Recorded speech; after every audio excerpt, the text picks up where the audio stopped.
The following podcast contains naughty language and ridiculous situations. Listener discretion is advised. You know, the road to our 10th year anniversary is getting shorter and shorter because as of this recording, we are less than 4 weeks away from the extravaganza that is Trick or Treat Radio's 10-year anniversary. All right, and while we're not exactly sure what we're doing, what has been confirmed, we do know is that we want all you sexy mother truckers to be there with us, all right? Whether you're on the live feed, whether you're sending a voicemail, whether you're sending an email, whether you're sending a snail mail, whatever you want to call it, we want you there with us. And you know what? It may be if you're in the local Necronomicon, Cumberland Farms, Worcester Polytech area, maybe you could swing by my house and you can sit on the couch and be with us live because, as I said, all right, we want you all to be there with us because you better believe I'll be coming. Oh, yeah. By the way, rest in peace, James Caan. Thank you for all the work. Welcome, Trick or Treat Radio.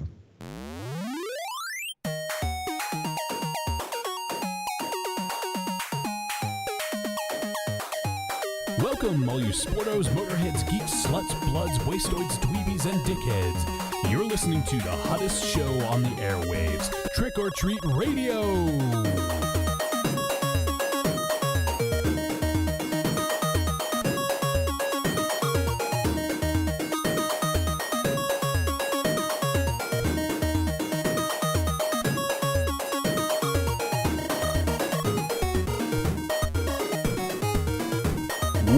Welcome to episode 519 of Trick or Treat Radio.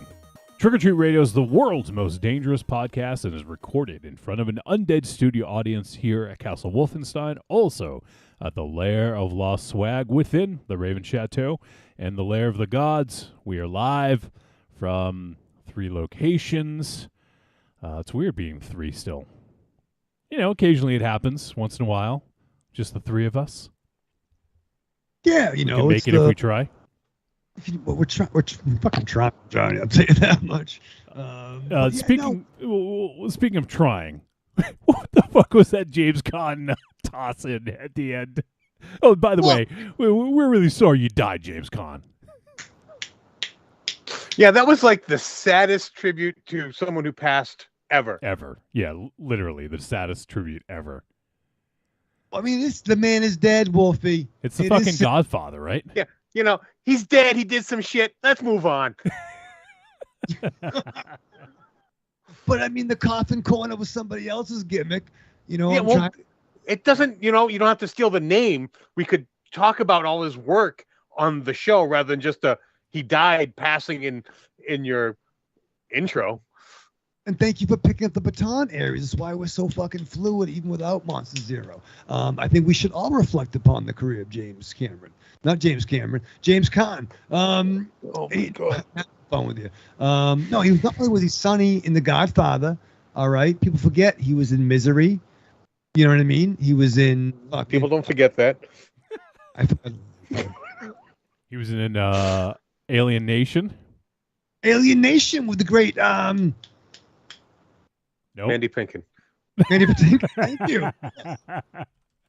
I thought you were going to go with Enemy Mine and do Louis Gossett Jr. or something.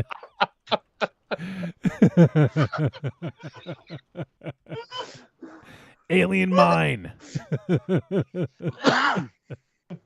That movie is awesome, by the way. Enemy Mine. Enemy Mine's fucking dope. Yeah. Nicholas Quaid. Nicholas Quaid. Damn it. Oh my dear God. Do you smell toast? Are you having a stroke? I think I am. Nicholas Quaid and Dennis Cage. Dennis Cage. Shit. I'm literally becoming my grandmother right now. I think Ollie, why is the toast burning? Is your left arm okay? I think so. Yeah, no. On the video camera, it's my right arm, so that's okay. No, shit. Big talent. Yeah, Alien Nation was great. That was an old, movie. Elf. He was in Elf. He was in The Way of the Gun with Benicio del Toro. He begat Scott Conn, Who's in all of the ocean pictures? Other movies. You know what I mean? I love James Caan because according to legend, he won like the Italian American Award like 4 years in a row, and the dude's not even Italian. It's just that he played Sonny. What is the Italian American Award? I never heard of that one. It's highly coveted. You weren't invited. Have you been trying to win it? Yeah, no, I've been in the running. I was in a battle royale. Okay. I did, and I lost to. Yeah, I don't want to talk about it, but yeah, no, it was. I'm saying that I hit from behind, but no, I'm gonna be the next one. That wasn't even close to answering my question. Yeah. It's What was your not. question? It's not quite like the Inner Beauty Awards. What was the award? It's highly it's a champion. It's a belt. It's a title. Title belt. It's a title belt. Yep. Are you proud of Joey Chestnut, Raven Shadow? I'm not sure who that is. Do you know Ayers? I do. Yeah, I figured. It's the dude who's won like the Nathan's hot dog eating contest for like, I don't know, 5 or 6 years in a row or something crazy like that. Is he Italian? Joey Chestnut. Joey Chestnut. Yeah. Like, I mean, I don't know a lot of things, but I'm pretty sure T is not a vowel. That's how it ends, right? I mean, it's not like, oh, chestnuts ochinochi, or like chestnut a fugako or something. Chestnuts. Not. Well, chances are they bastardized the name when his ancestors came over, but that It's is a very Italian-sounding name. Chestnuts. Yes, Joey Chestnuts. No, if he Okay, was, what nationality would you place that name? no, if he was like Joey the Chestnut, that might be a Was thing. he Kinda Japanese? You think he's Japanese with that name? I don't know. What does that mean? No, but like kind of like Louis the Mallet or like Frankie the Spatula. If he was like, you know, Okay, but that's not it. But Joey Chestnuts, or Joey Chestnut. The singular. What nationality would you place that if not Italian? I don't know, maybe like French Canadian, maybe. Yes, that sounds very French. La Chestnuts. That was La Nuts. No, maybe like once again, there's some Italians that some of you might know of. Maybe their mom, who's Italian, didn't marry an Italian, dude. So yeah, you don't always get a vowel in your last name. But I don't think I don't think Spumoni when I think about Joey Chestnut. Spumoni. Italian. Spumoni. Spumoni. No, but good for him. He swims. What? Is he a swimmer? Oh my God! What? Where is that coming from? Is that what he does? I thought you said he was- Nathan's hot dog eating contest? What part of hot dog eating contest don't you understand? Maybe his maneuvers are different. Okay, I'm sorry. I was thinking. I was thinking of swimming, like with the caps. I don't know why. That makes no sense at all. I'm sorry. Jesus Christ! Good for hot dogs. I don't know. I'm sorry. Creepy Girls popped in. She said, "Hey guys, excited to hear this review tonight. This movie," and then had like 3 like kind of scary faces. Creepy Girl says, "I understand and agree with my fellow Italian Raven." And Marion's laughing. She says, "Holy shit, I'm laughing." Joey Chestnut. Yeah. He's Muslim.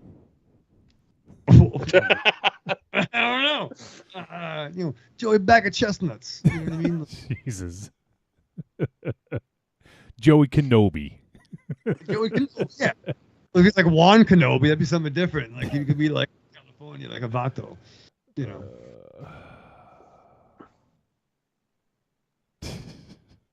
All right. Anyways, so Yeah. on tonight's show, we are going to be talking about the film Dashcam. It seems to be a divisive little film. I've seen some people singing its praises, and people. What's the opposite of singing praises, Raven Shadow? Booing and throwing rocks.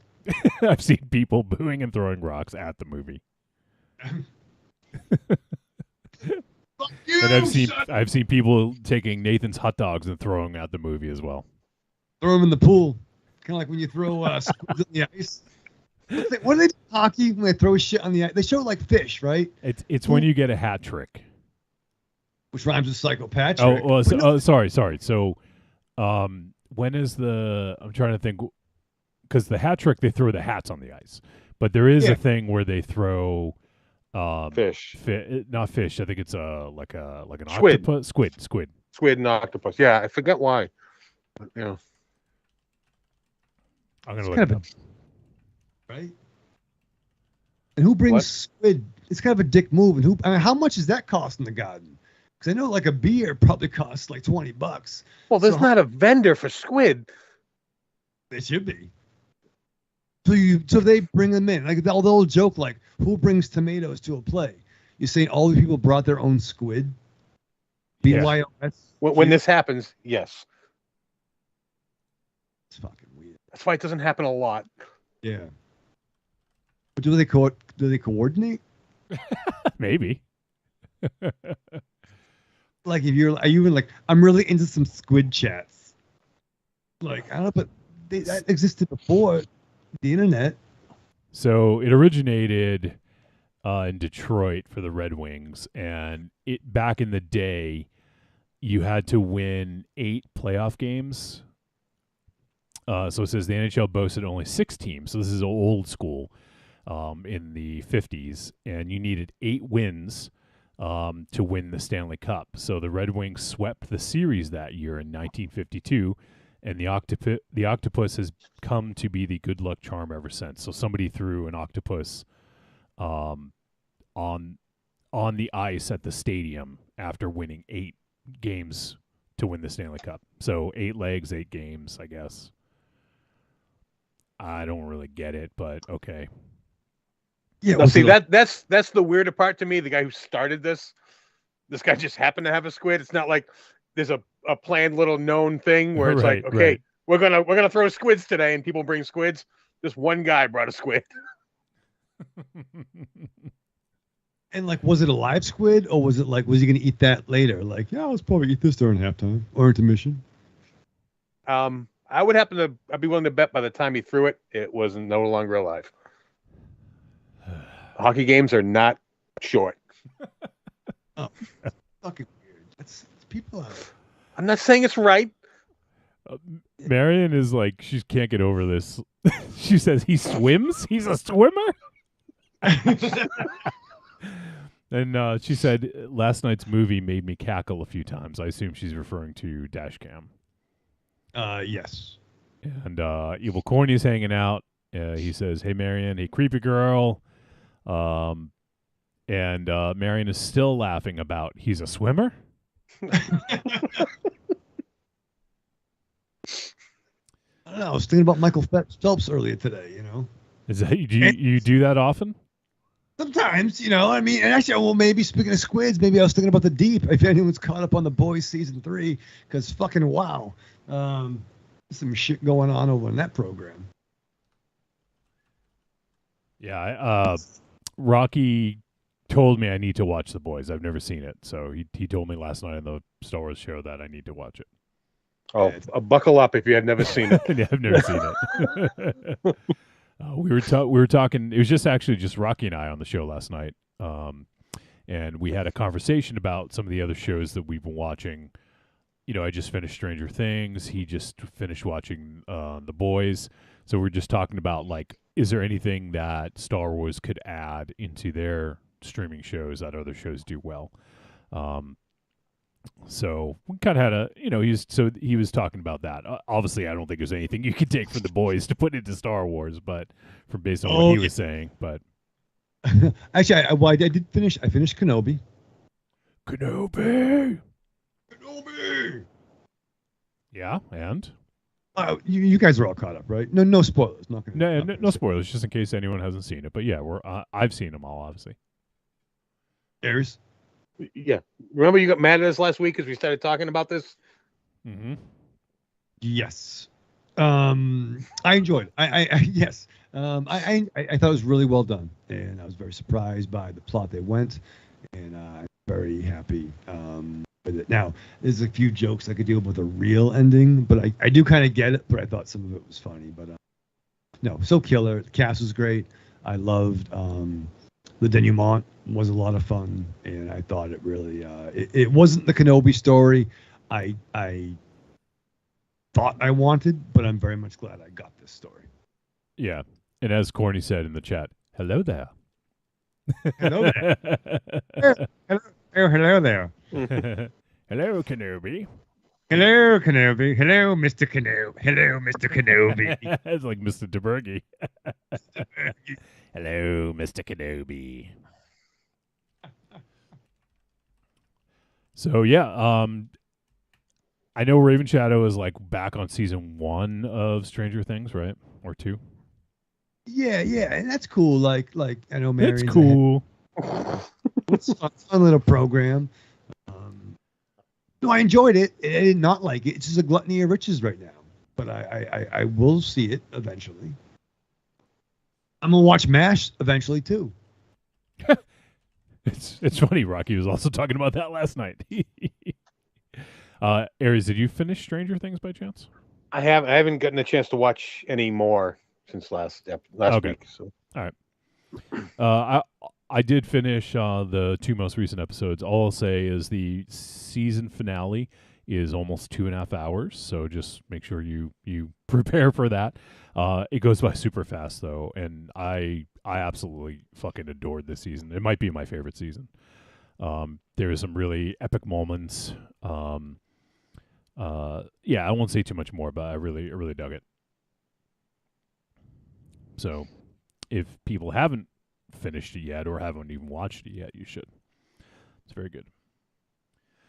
And the villain is one of my favorite villains, like in the last, I don't know, over the last several years in anything. So, I think they did a phenomenal job with the villain. So, all right, that's all I'll say about it.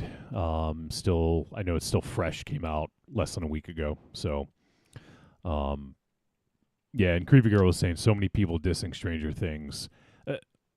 I don't want to say too much because these guys here haven't seen it and other people might not have seen it. But people, I am so fucking sick of the word retcon. Like, people don't understand what a retcon is. And you know what? Even if it is a retcon, what is wrong with writing something into a story at a later date? Like, for instance, I know this is our go-to, Star Wars. George Lucas did not fucking know where he was going after A New Hope. He had maybe some plot points written down. He didn't fucking know where he was going. That's all a retcon. Empire Strikes Back's a fucking retcon, you pieces of shit.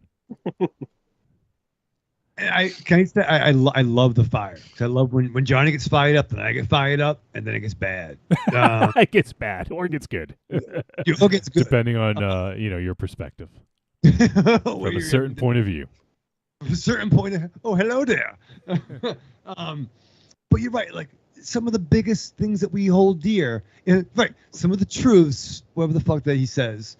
So basically, Bucky. If you're familiar with the Captain America Marvel origin, when Cap is frozen in a block of ice, and then Bucky and Cap Bucky. How many times did I tell you? The litter box. Bucky, that's funny as fuck too. Right, the whole reorigin where the Red Skull has Cap and Bucky tied to a rocket ship. Cap gets free. Bucky plunges into the ocean and dies, and Cap gets frozen in a block of ice. 40-something years later. So Bucky's been dead since all of us were alive. In a retcon story. Right. In Avengers number 4. That was a retcon to the Joe, Simon, Jack Kirby stories. So then flash forward 2000, whatever the fuck, Bucky becomes a Winter Soldier. and that version of the character is Yeah. huge. Yeah. And it's over like he's never been over.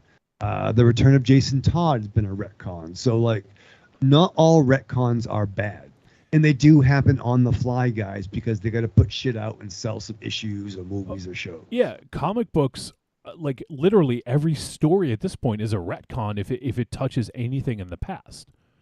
So, while everyone cries like retcon, oh, they're retconning it. Like retcon is not necessarily a negative thing.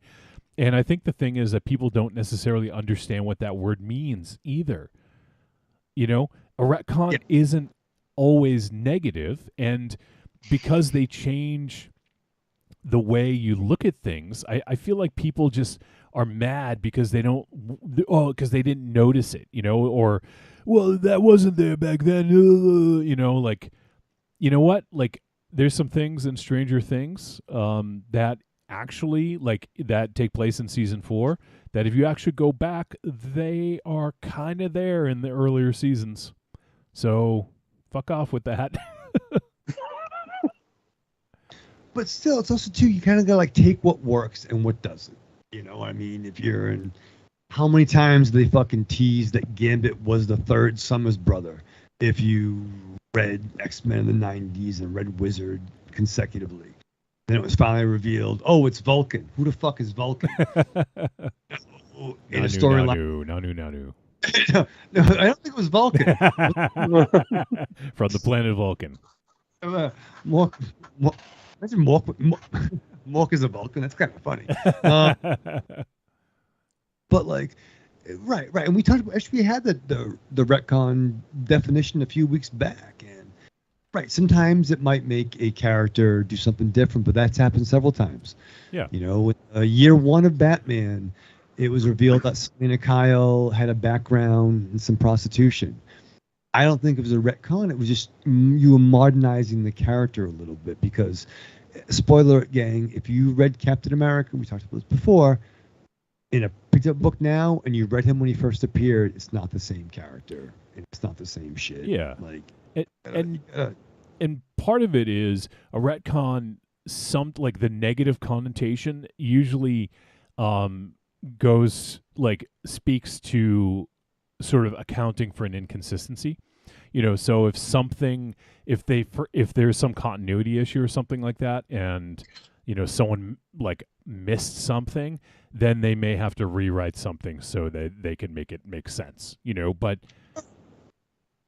the other thing is, part of narrative is, I mean, you want things to be people. The thing is, like, I think we live in a environment now where everyone, like, spoilers are such a huge thing. Like, some people like to be spoiled, some people don't. It's a thing. And I think the thing is, some people don't like to be surprised either, because if something happens they didn't see, they're like, oh, well, what the fuck? I didn't see that coming. Like, no, that can't happen or whatever. Like, we've seen it with Obi-Wan. Like, I won't say too much, but people were saying that things that happened in the show changes what happens in A New Hope, which couldn't be further from the truth. If anything, it adds context to some things. And it reinforces some things. Yeah. And if I can, Yep. I'm sorry, my mind's going Go a ahead. mile a minute. And you forget, what about the retcons that are good? Like, oh shit, Kane is Undertaker's half brother. What a fuck. Kane's a piece of shit now, though. No, the actor, I know. but storytelling wise, like, yeah, exactly, yeah. And not for nothing, like, for me, Barry Allen died back in the Crisis, but they retconned Barry Allen to be brought back to life, and you get your CW show that people love so much. That's a retcon too. You can bring back some characters, Comics do it all the fucking time. Right. It's secular. It's secular, or whatever you want to call it. But right, you can also a retcon. What's a secular? I don't fucking know. I didn't make it up. Check the internet. Problems, but right, it can add to the mythos. Think about, he didn't act the way he did 10 years ago. Well, how many fucking people we know in real life that haven't acted the same way they did 10 years ago?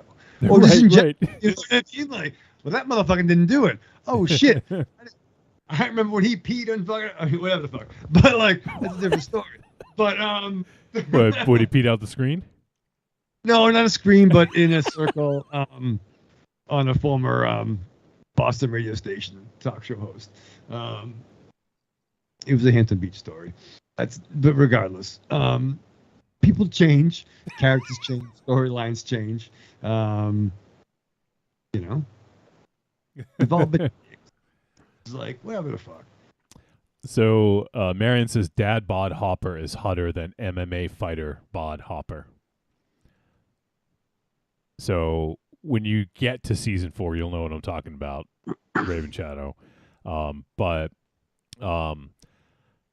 Jim Hopper, who is played by David Harbour, he, I think he got in shape. I think it was for maybe it was for the Black Widow movie or something. I'm not sure, or if it was for another film. But was not super in shape for that. Yeah, it's probably Hellboy.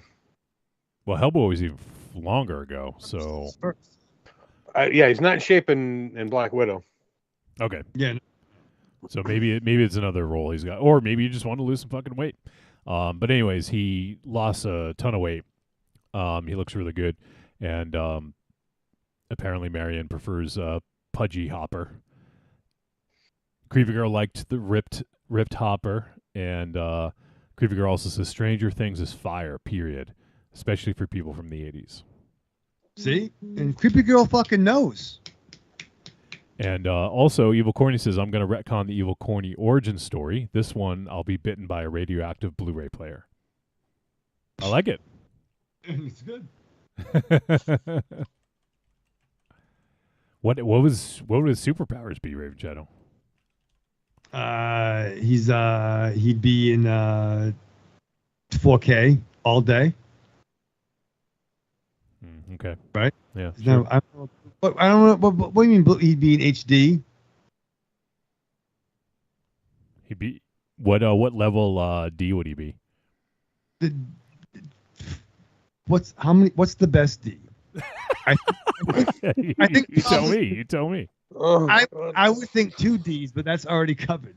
In a couple areas, but no. Yeah, I mean, I don't. Well, I mean, then fine. You want logic. Not out of you, we don't. We want it, but we won't get it. Yeah. Yeah, we won't get it. Yeah. But how would he get bitten by a radioactive Blu-ray player? Doesn't make sense. Why does getting bitten by a radioactive spider make sense? Yes. Why? I don't. Does that could happen? It could happen. Well, what if the Blu-ray player, like where the disc drive is, what if that bit him? So what if you were like, oh, I'm just dusting my action figures up here, and oh no, I slipped, and your hand, oh my, that Walheim scream, Wilhelm, and Willem, where's Willem? Willem Dafoe. Walheim Dafoe. If his finger went right into the Blu-ray, but it's so thin. It's so thin now with the Blu-ray. Maybe it's a Blu-ray player with a slide-out tray, and as the movie was being put in, the tray pinched his finger. That would be considered a bite. Yep. And your blood. But that's the thing. I don't think evil would be in a modern day Blu-ray player. Why?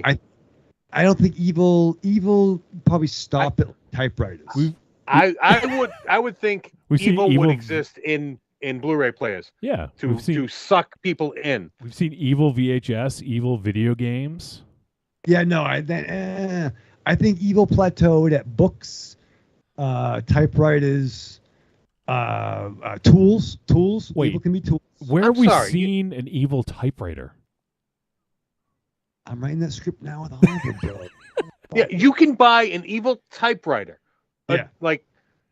Something that doesn't even have power to it. Yeah. Yes. You can buy that. That's how evil gets in. That's how. Okay, what does the evil typewriter do?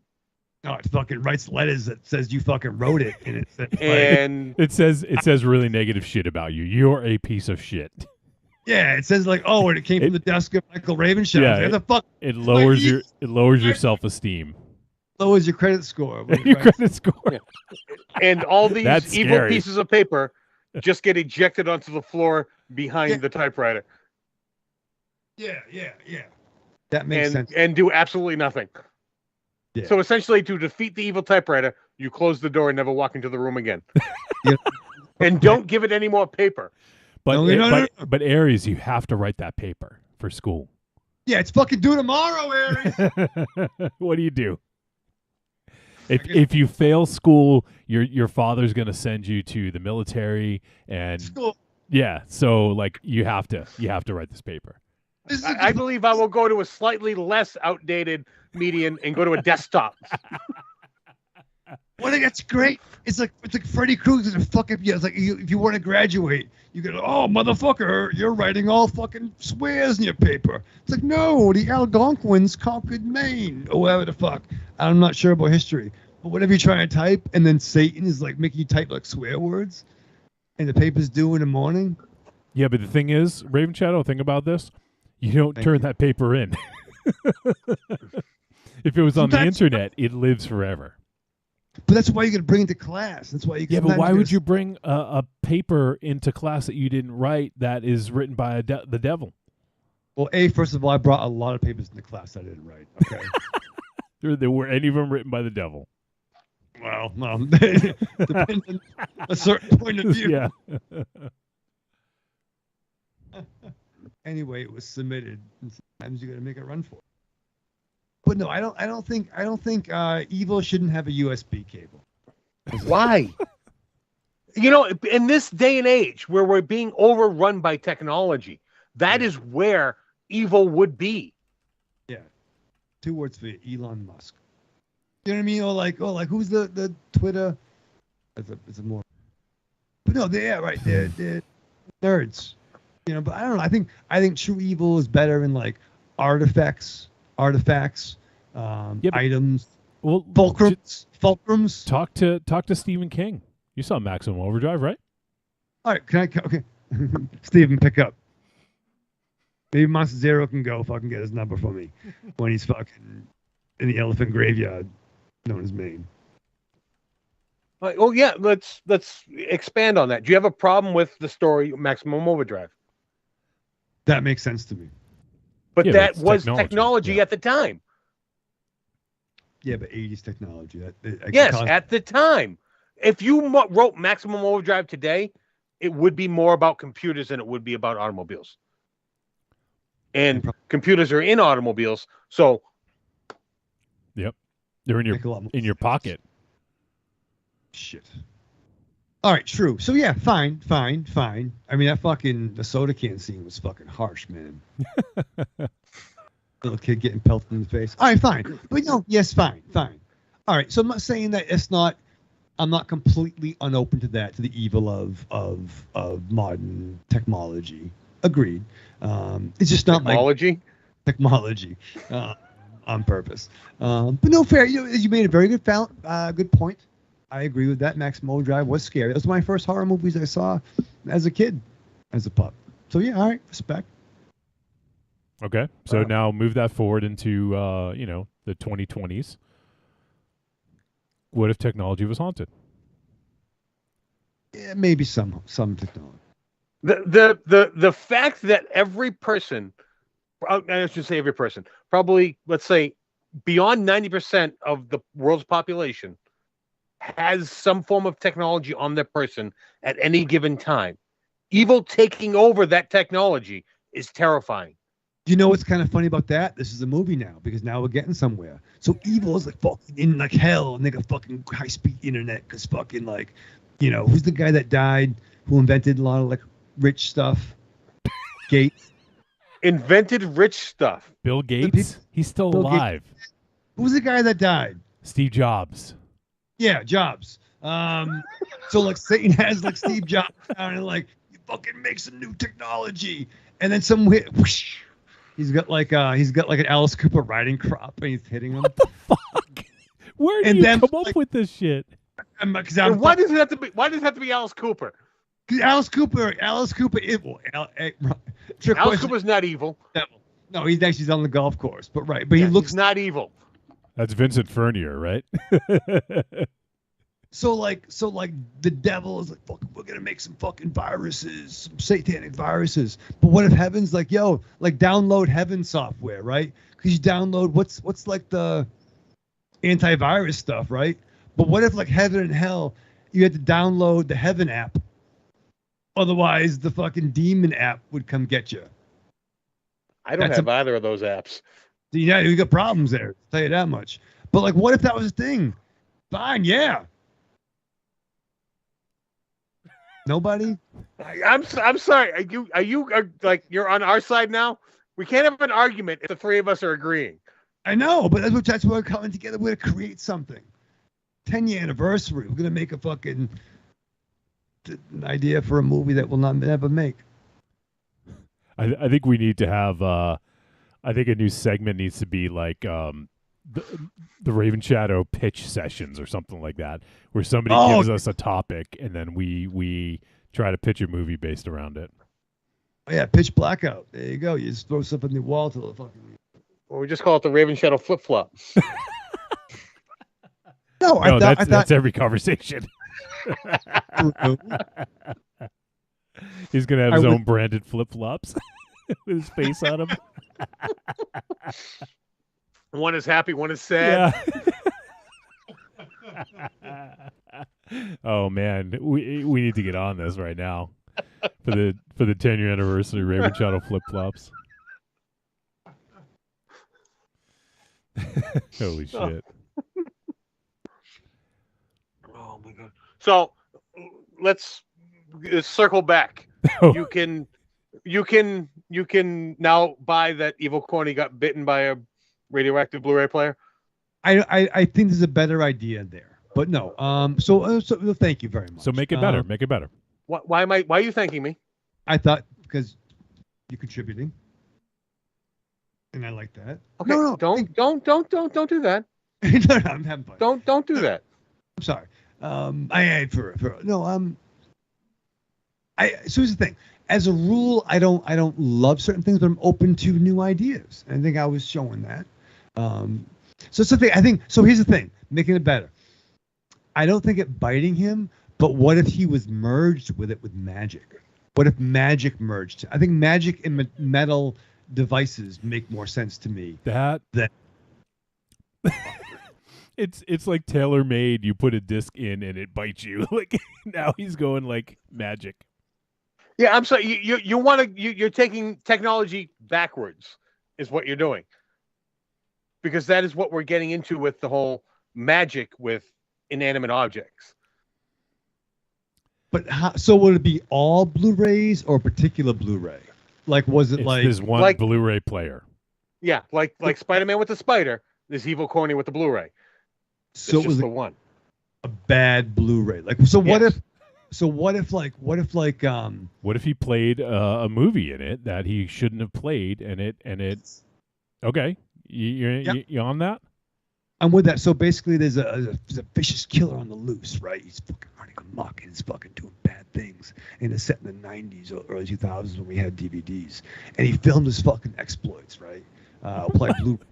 We were talking about Blu-ray, now he's going back to DVDs. You have to go back in time. He's been doing this. He's been doing it. Thank you, John. He's been doing it since the 90s. Stay with me. Hit a Betamax. Right. So now that on the verge of 2006, in the year 2006, he's like, I'm converting all my horrific crimes to Blu-ray, bro. And then his most nefarious crimes are there, but he is on the run from the law, and he wants to bring this to the newspaper to play this. So we're going way back in time. No, but they would. We're in a digital age, and he wants to bring it to the newspaper. No, but people this day post like, oh my god, share on social media, or like put up a manifesto. But no, he's got to go sit outside the fucking reporter's house and have a story done on him, and it's going to get published in 3 weeks. Because of lead times. I zoned out. I missed that with the newspaper. That was good. Sorry. But they would know somebody at the newspaper would have access to a Blu-ray because it's 2006, right? So they would like.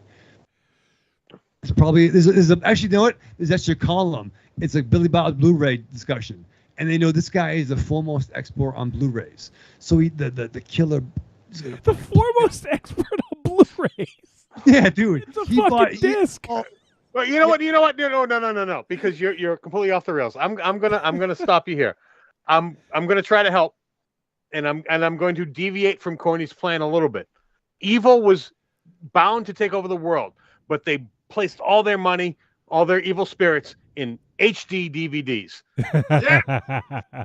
And in a last-ditch attempt, because they saw that it was a failed medium, they lashed out at the last person that was using that technology, and then possessed that person. And now that person is the evil HD DVD wizard. Well, so you happy I brought it back to the old technology there with the old. I like what you're doing, Aries, but why didn't they curse all Blu-ray players so that people would buy the HD DVDs? They thought the HD DVDs were what was going to take off. That was what they doubled down on. I don't know why they did it, but they did it. I can't think of everything. No, that's brilliant. And then when this is a huge success, we can do a prequel where the previous demon tries to do it with Laserdisc. The previous demon. You know what? Actually that's kind of good. I like that. The picture discs, those like record players, like size ones. Well, that's the prequel of the prequel. Yeah. We'll keep going back in time, and then there's a Betamax and all that. We'll just keep all the way backwards. back to medieval times when there was a scribe who wrote on paper. No, not on paper, on parchment. Yep. Well, yeah, you started with the guy who drew in the sand, opposed to the guy who carved in the rock. Right. You know, you get the what's going to stay. You know. Wow, that went somewhere. All right. We're not even close to the rails anymore. We're just. Yeah, we're like flying through the fucking clouds right now. And I don't think any of us smoked anything. Maybe Raven Shadow? Well, he smoked cigarettes for sure. I didn't do any drugs today. Thank you for asking. All right. I wonder if anyone's still listening. Yeah. Yeah. Funny. I think we lost everyone. See, including Corny. Including Corny, yeah.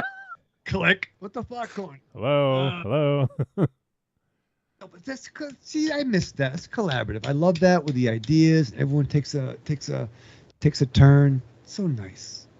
That was a treat for me. That made me. That was a treat. No. Well, maybe we'll do that then. Maybe every now and then we got to figure out a name for it, but somebody will give us a concept, a quick one-liner, and then we'll come up with a movie, right? Yeah. Oh dear God. Because Corny just basically said that he got bit by a radioactive Blu-ray player, and then we got all the way there. So, who else is talking about that? 10 years. This is what you get. Yeah. Sure. We talked to Mike Allred before. We talked to other celebrities, but right now, you're 10.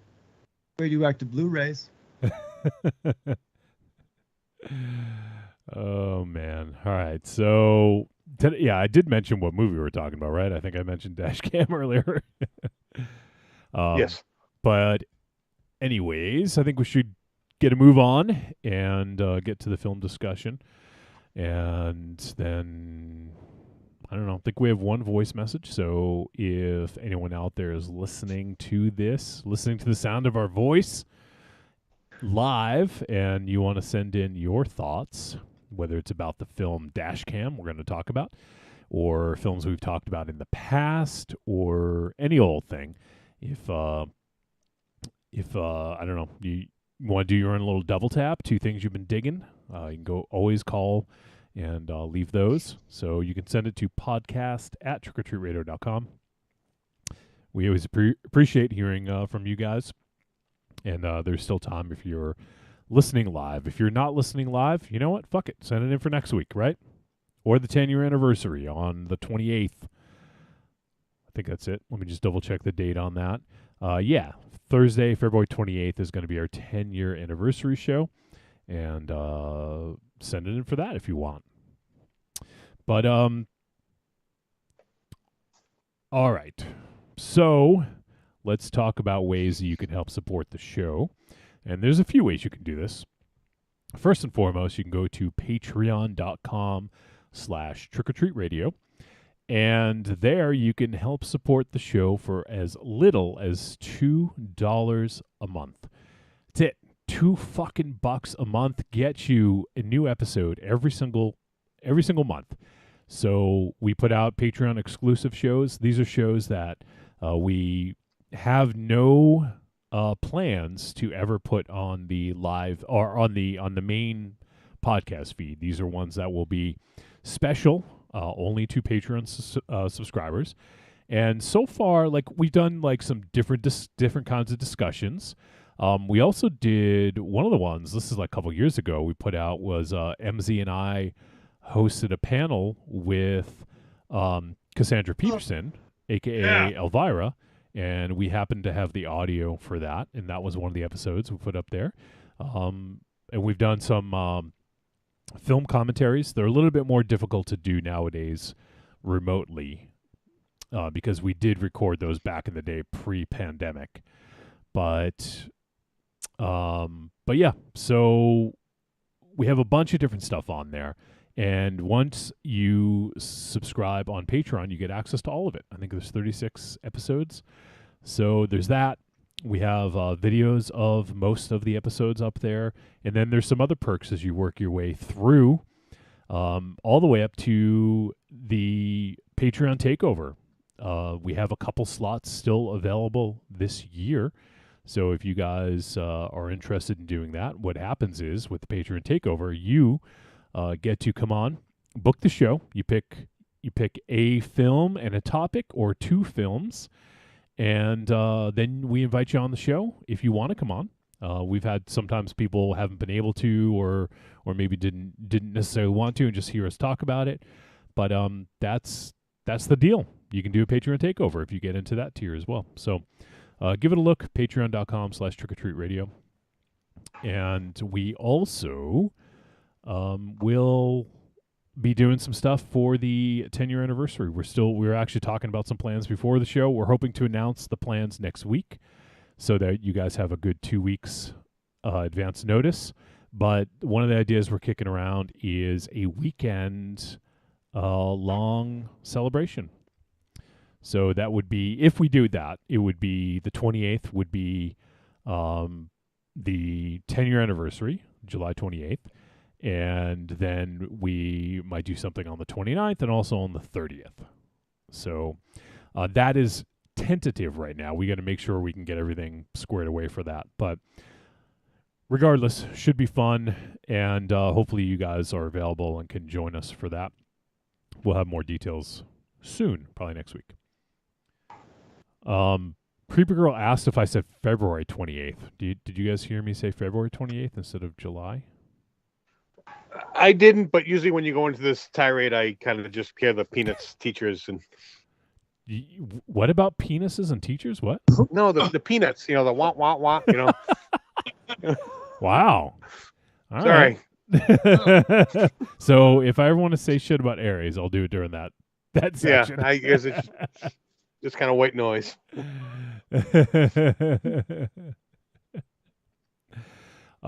So that's the main way that you can help support the show. Aries is a scumbag, and Oh!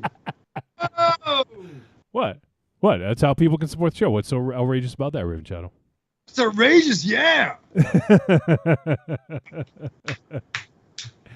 Aries drinks too much whiskey. So anyways, the other ways you can support us. Raven Shadow, go ahead. You can get something in too. Shots fired, baby. No, normally it's been your boy in the ropes as of late, but look at this. Yeah. It's outrageous. Oh, shit. All right. So also, the other ways you can support, go to trickortreatradio.com, and there you scroll down and you will see an Amazon logo. When you click on it, it's going to bring you to Amazon. It's going to input our affiliate link. It's going to, what am I talking about? Everything you purchase in that session is going to get attributed to us. It doesn't cost them any extra, Michael Ravenshadow.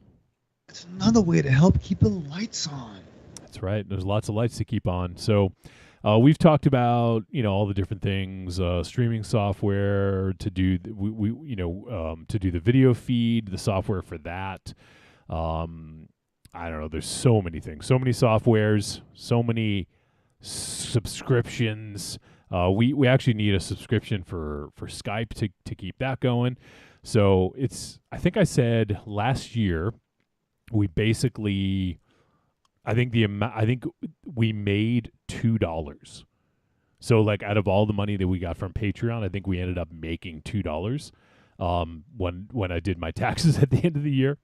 And so literally every single dollar, every cent went to helping the show. So there's some other fees associated with it that I can't necessarily, claim. But all that stuff goes and it helps. And if we get more, we can do more with it. We can do some more stuff, get some more hardware, some more software. We'll eventually have to probably get some new equipment down the road. So all that stuff helps. So if you guys want to help out, we would appreciate it. Finally, the last way you can help support is on trickortreatradio.com once again, and you're going to see a store. You click on that. It's going to bring you to our store. You see a little digital storefront there, and you can go ahead and buy the greatest hits of Trick or Treat Radio Volumes 1 through 3. It's a little sampler of our history. Once again, been doing the show almost 10 years now. We're a couple weeks short of 10 years, and, we don't really expect you to go back and listen to every single fucking episode, but if you want to get some of the highlights, the lowlights, the midlights, the interviews, the arguments, the songs, all that shit, go check out the greatest hits on trickortreatradio.com in the store. All right, so, Raven Shadow, you sit down to watch Dashcam. What do you do to prepare to watch this movie? Oh, I get excited, Johnny, because of watching the found footage from the genre. That's the found footage genre. You know what I mean? I take Ollie out. You know what I mean? And I realize that, Eric might be having an aneurysm right now, and that concerns me. He's listening now. No, because the fact that out of like you said found footage and like genre multiple times. Well, that's an in-joke. That's an MZ thing. He used to say. Okay, I'm sorry. The genre known as the found footage genre. My bad. Thank you, John. I'm just glad that we're just so in sync tonight. It's so nice that you're backing up my plays like a good brother. And I'm sorry. Shit, Aries is pissed. I'm sorry. I don't get jokes sometimes. I apologize. That's exciting. I mean, I'm trying. And I took Ollie out. And then I have a neighbor that, I'm saying that I'm not sure if she's a Karen. She definitely would be a Karen. You know what I mean? So I'm taking Ollie out, and I see her. She's like, "Oh, you cut all your hair off." And I'm like, "Yeah, I need to change." "Oh, you're actually handsome." And I said, "Thank you." You're actually handsome. Yeah, and I'm like, "Oh, that's good." And then she's the grandma of Ollie's girlfriend, Ruby. Because her dog has a little dog. Little tiny dog too, and she's watching her. So, Ollie's with his girlfriend, and then the Karen says, "Oh, Ruby's getting old. Oliver's getting old." So it's like we're getting these like back. I just want to fucking do business and go back inside. You know what I mean? I don't fucking need this. That's why I smoke, Johnny. I want to go watch some fucking found footage movie, 10-year anniversary, and I strapped on. The following message is a paid advertisement for the Cult of Muscle podcast. The Cult of Muscle. You're either in it or you're dead. It's the dawning of a new age. The halls of Valhalla have been shuttered. The heroes of yore have either retreated to the shadows or taken to capering for the amusement of the small folk. Their past glory is a distant memory. The barbells have been torn from their once puma-strong grips. the beards showing from their square jaws, only to be transplanted onto flannel-clad, puny weaklings with fingers barely powerful enough to strum a ukulele. The time has come, my brothers, to restore order from the chaos. No longer will our heroes be forgotten. No longer will their great deeds be viewed through a foggy lens of irony. Hear now our rallying cry as we scream it from the mountaintops, as we bellow it from iTunes and Libsyn and Facebook. It's time to join the cult, my brothers. So don your cloaks and enter the cult of muscle. Trick or Treat Radio is the greatest podcast ever invented. The spelling is very bad. I'm not sure who wrote this. Sorry. And the Deedites, is that a company that procures houses? The Deadites. Oh, it's the Deadites. The Deadites are a fantastic musical act. That is what I was supposed to say. And there you go. There it is. Cheeseburger. Remember to rent The Fly, because that's a good movie for making love to. Jeff Goldblum, thank you so much for joining us, and hopefully we can get you on the show again sometime soon. Go through your week with the same old routine. What you really want is some blood and thunder in your life. Well, friend, you found it. The Cromcast is an adventurous journey through the history of two-fisted pulp stories. With your hosts, John, Josh, and Luke. We have action, horror, and adventure, all through the lens of pulp luminary Robert E. Howard. Don't just stay in your ordinary life. Find your pulp life at thecromcast.blogspot.com. The Cromcast. The Cromcast. The Cromcast. A podcast for the barbarian at heart. I'm Mike Allred. For the gidgiest listening experience, you got to check out Trick or Treat Radio.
And we're back on Trick or Treat Radio.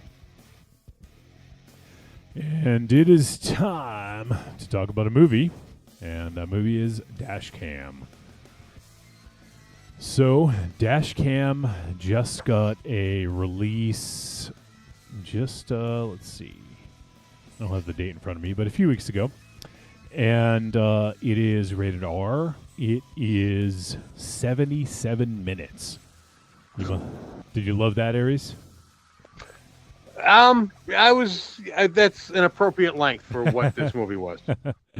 So 77 minutes. It is a horror film directed by Rob Savage and written by Gemma Hurley, Rob Savage, and Jed Shepard. And the film stars Annie Hardy, Amar Chadha Patel, Angela Anaharo, Salen Baxter, James Swanton, and Carolyn Ward. And the synopsis: two friends embark on a horror-fueled road trip and live stream the most terrifying night of their lives.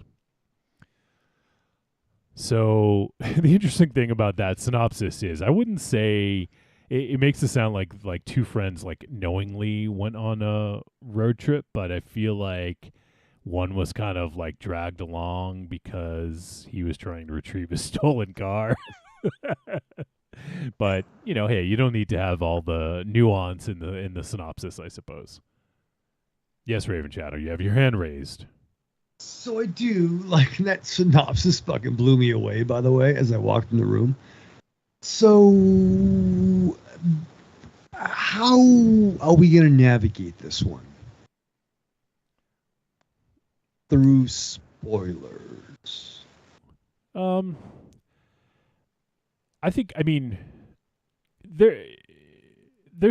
stuff we probably should avoid, but I think there's enough that we can discuss here. I mean, if you watch the trailer, you get a good sense of what's going on. And, in the synopsis as well, I know it doesn't give details, but it says, that they live stream the most terrifying night of their lives. So, and it's a horror movie. So some shit's going to go down, All right. I just want to say the synopsis I read, I forget the exact wording of it, but it made me believe that someone was stealing a car to drive to London. And I was like, that is so Raven Shadow. I don't know. Just...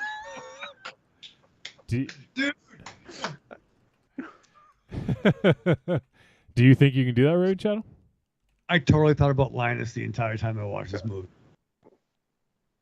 What, stealing a car with him? That'd be awesome too. That's a movie. Me and Linus are like car thieves. Repo fun, or maybe one of you is a repo man. Oh, we should be repo men. And one of us is makes sound music, and the other one, smokes cigarettes, smokes butts a lot. And, stuff like that. We have adventures. That'd be great. But no, I that wasn't lost on me either. Yeah.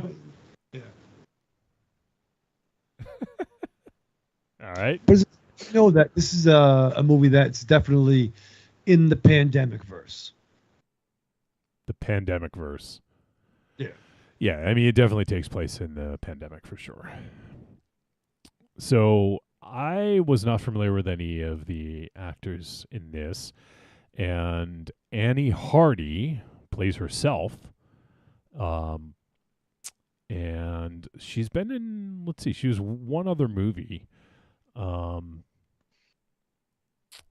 She's in a movie called The Icarus Line Must Die. And funny enough, she actually played a character named Annie in that as well. Is she Annie in every actually, I'm sorry, maybe I misread that. Yeah, she does play Annie. So but anyways, I'm not familiar with her. Do you guys know? She is a musician. It says so she's an American musician who is the lead vocalist, guitarist, and songwriter for indie rock band Giant Drag. Have any of you guys heard of Giant Drag? I have not, and I definitely got the feeling that she was cast based on her God damn it, I can't think of the right word. The way she can can't think of any fucking words. Flow. Yeah, the way she raps and sings the songs. God damn it, my mind is mush right now. Her ability to free something. God damn it. Freestyle, yes. Freestyle, yeah. Freestyle, yes, because of what was done in the movie and then during the credits as well. Here's I just want to play a little bit. This is from Giant Drag. It's a video they put out last year, 2021. So I just want to hear a little bit.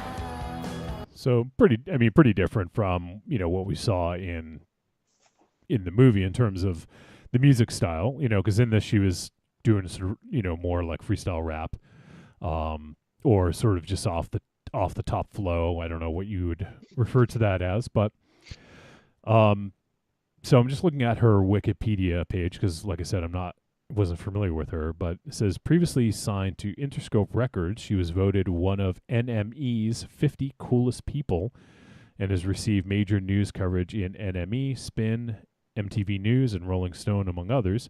And she started her own record label October 2012, launching Full Cycle Records. Says she is known for her quick-witted stage persona and retorts to insults. Hardy has said, "As long as I get the last laugh, I'm fine." And for the explicit titles of some of her songs, such as "You Fuck Like My Dad," which I guess was hinted at in this movie, and "My Dick Sucks." Okay. So I'm not going to read the whole thing, but if you guys want to check it out. But her first acting was in a short film by Spike Jonze, so it's kind of a cool person to be in a short film with. And let's see. I didn't think MTV News was still a thing. I had no idea either. Is Kurt Loder still doing it? Unless it was years ago. Let's see. So it says Giant Drag's cover of Wicked Game by Chris Isaak was used in a commercial for Nip Tuck on the FX network.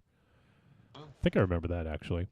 And it says Giant Drag originals have been featured on television shows including The L Word, Jericho, and the movie A Love Song for Bobby Long, starring Scarlett Johansson, John Travolta.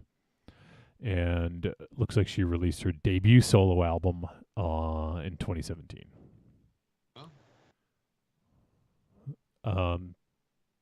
So it seems like she's, I would say, pretty renowned, pretty well known in music circles, and now she's getting an opportunity to act. I wonder. So in this, it says she plays herself. Now I wonder, did she play herself in name only, or in political beliefs as well? Yeah, 'cause that's a tough one. Yeah. So I took that as almost like a Blair Witch style, kind of like working the angle. You know what I mean? They were all, the characters in the movie were all named their real names, aside from one character who had a nickname. Right.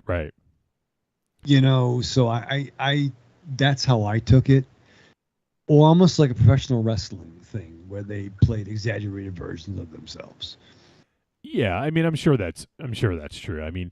Plus, this is it's a film, so I'm sure the director they had written the part, so I don't know if they had written it with her in mind or if they just wrote it for somebody and she got the part, Because in Blair Witch, they all used their real names, right? They all used like Heather and... Yeah. Well, that was more for the promotional aspect of it, though. Sure. But it was still found footage, though, right? You know what I mean? Yeah. But in that aspect, those people all hid for the promotional aspect of it. Like, it was played up as it was not a film, that it was actually what happened. I mean, that's the difference of that to this.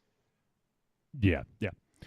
So I didn't do much research about this movie, so I don't know, a lot about, what the director had in mind, and if it was written for her in mind or not. But,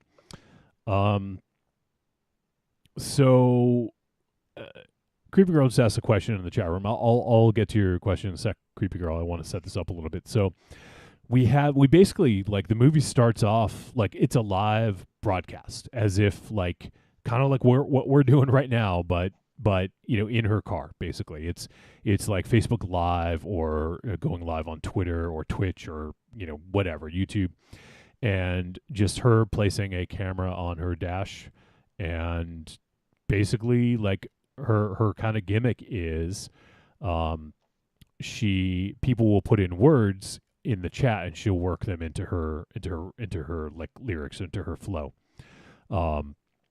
And she just kind of drives around and does her thing, and that's the basic premise of her show.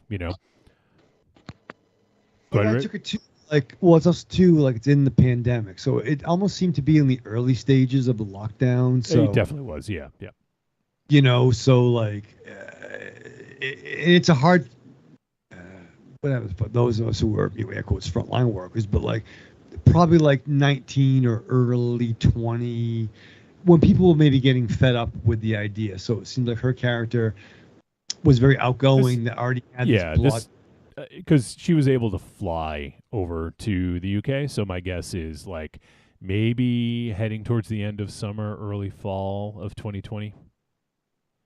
Yeah, or maybe even like, it's funny to think back, but it seemed like she had this internet following first.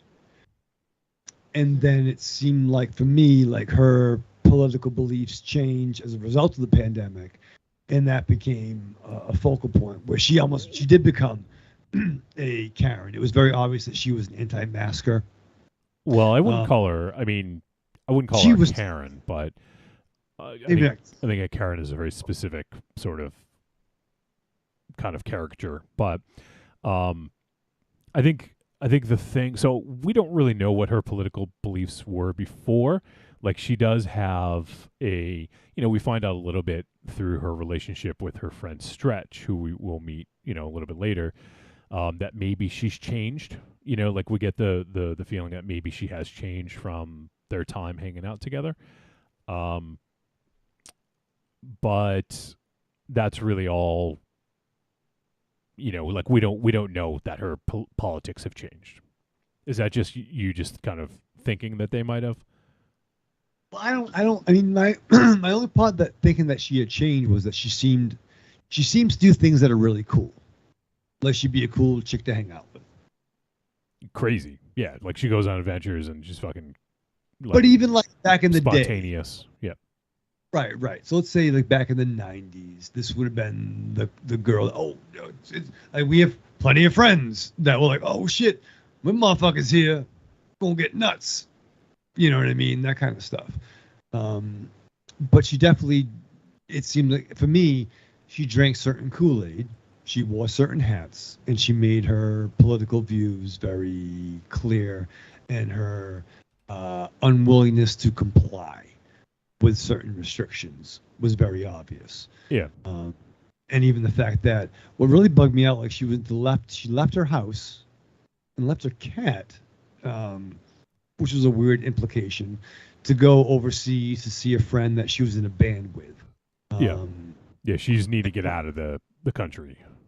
Right, because she wasn't feeling the, I don't know, but there was definitely like I say, she seemed cool, but someone that turned, which, again, I think anyone listening probably knows a person or two like that that's changed over time. You say changed. It's just, her beliefs just may have fallen in line with what was happening.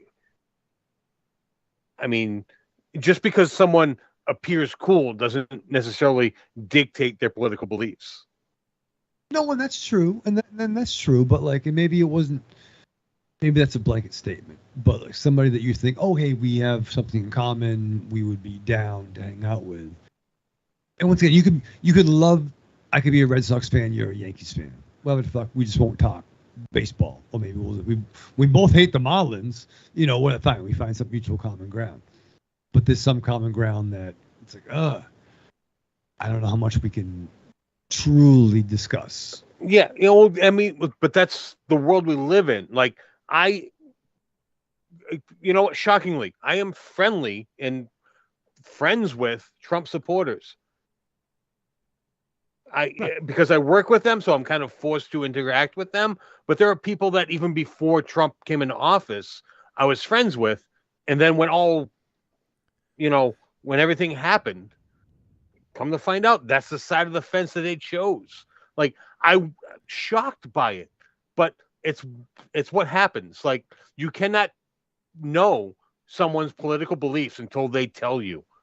And because of Trump, like, it kind of forced a lot of people just to lay their cards on the table.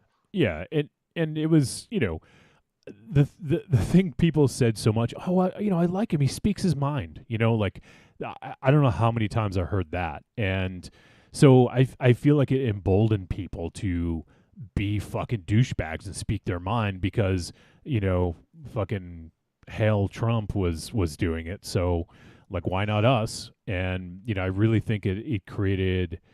I mean, there was a division before. I mean, I think with Obama, like, we're getting into politics here, but but I think with Obama, we had people who were racist went to one side, right? Like, they didn't want a black president. This is outrageous, and so they went to one side. They would never vote Democrat ever again. And then that sort of like, and then another term of Obama, like 8 years, it really started getting people like really fucking pissed off where they wanted to change. And then now they have this fucking white privilege, like, I'm doing finger quotes, millionaire who speaks his mind, and that's the complete opposite. That's what they want. They want some fucking old white douchebag in office that speaks his mind, So it really kind of emboldened people, and this sort of like, all this was building up inside of them over the previous 8 years, and now they felt that they could just speak their mind and get it out. All these things that they were thinking before, they couldn't say, but now they could because their leader like says whatever the fuck he wants and gets away with it, So I feel like that emboldened people, and that's sort of what, there was a divide already starting, and that really drove a stake through it. And then people on the other side, the more liberal side, the more progressive side, were like, these people are fucking insane. They're racist, they're sexist, they're xenophobic, like all these fucking things.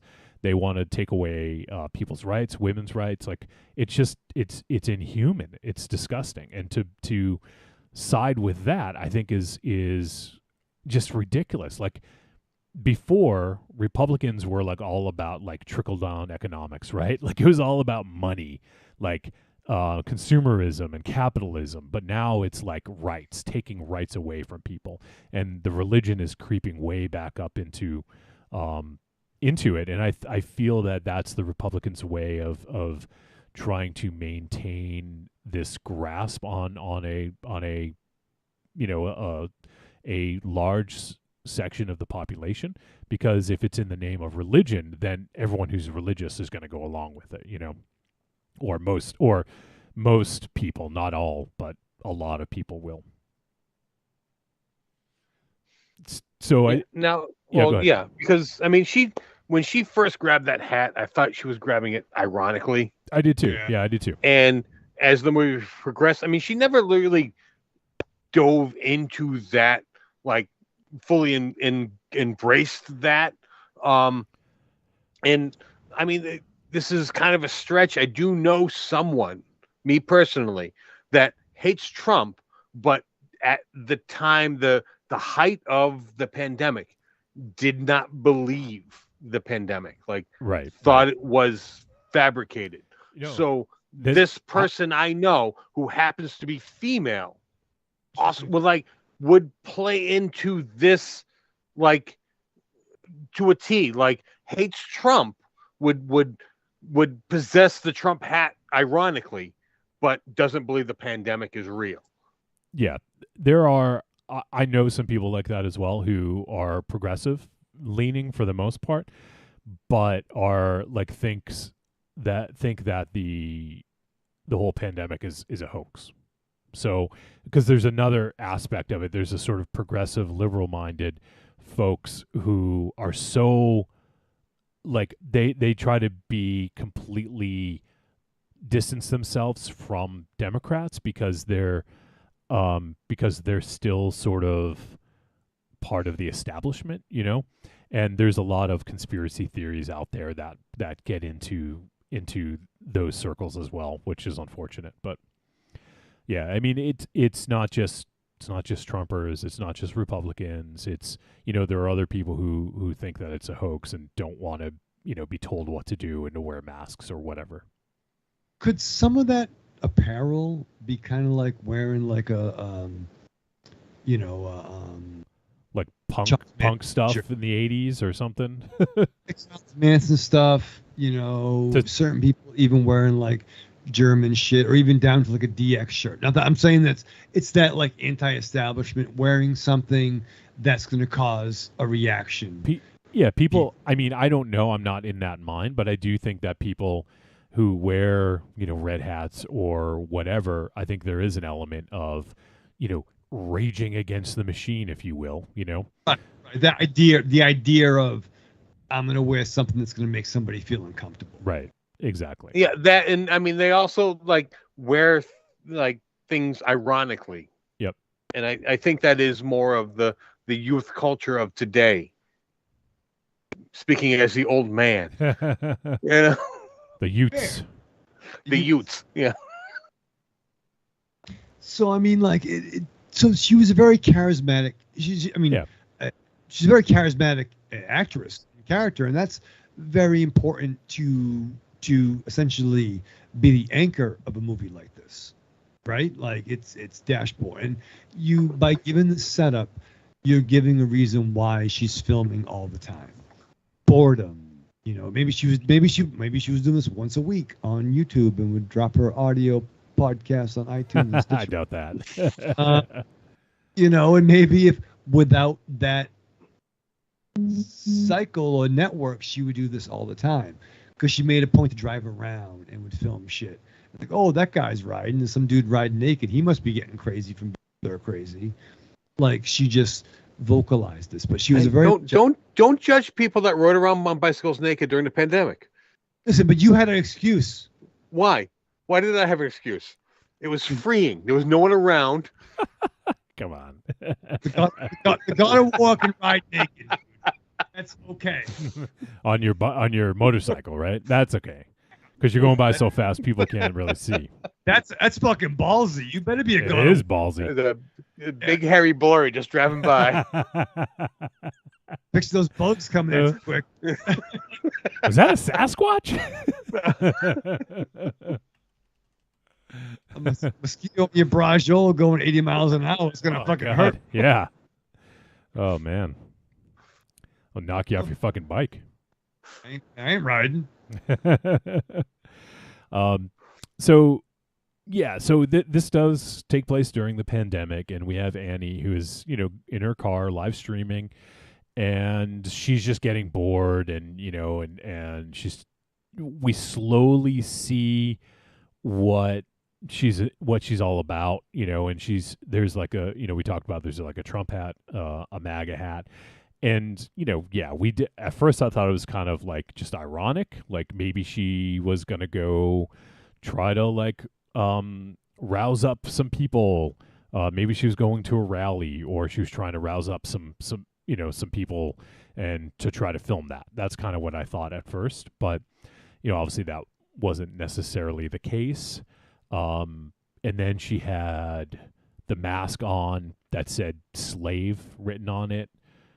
And then, you know, there's times when she was told to put on her mask and she didn't want to, and all that. Well, I'm wearing the invisible one. It's on. You just can't see it. Yeah. What the fuck? So, you know, she's pretty obnoxious, like in general. Like she's just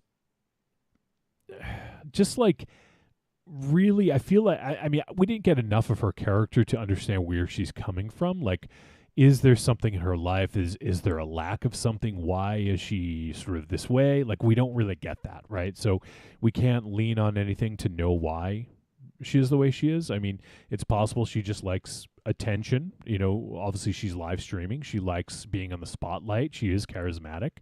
And because of that, maybe that gets her more likes or more attention. You know, like And then so she just kind of leaned that way a little bit more, and then it just sort of took off, and then it became a thing.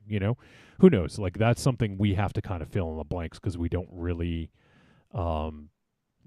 understand or get the context, so we don't know. But I mean, it's safe to assume that maybe she wasn't like that when last time she was hanging out with Stretch, and now she is, and so, but she's probably always outrageous, probably always, that sort of way. It's kind of funny. Like, I didn't even think of this until just now, but I have a friend that I know at least Raven Shadow knows. I don't know if Aries knows, but he was like, we were good friends, so we're still friends. But he was very outrageous. He was like the class clown all throughout like high school and everything. And then we were like friends for like up until like our mid-20s, hang out all the time, and but anyways, like, and now he's like a diehard like Republican, and it's weird, because back in the day in the 90s, we used to watch fucking presidential debates like and root for Clinton, like it's kind of like just kind of funny how it all turned around, And that was the reference I was making earlier. Oh, okay. I didn't make the connection. Yep. Somebody that like, I fucking know you, and you, I'm not saying not awesome, but just like different. Yeah. I'm very surprised. I'm just very surprised. Yeah. I'm obviously I am too. Based on some of the things that we talked about when we were younger and all that. So, but yeah. Someone leaning more towards Republican isn't necessarily a bad thing. Certain individuals have made it a bad thing to be all completely over to that side. Well, right. I mean, you can be a Republican and not like Trump. Sure. Yeah, absolutely. I don't want to be like, all Republicans are bad, because there are certain, you can, swing that way a little bit and, hate Trump. I mean, there is that possibility.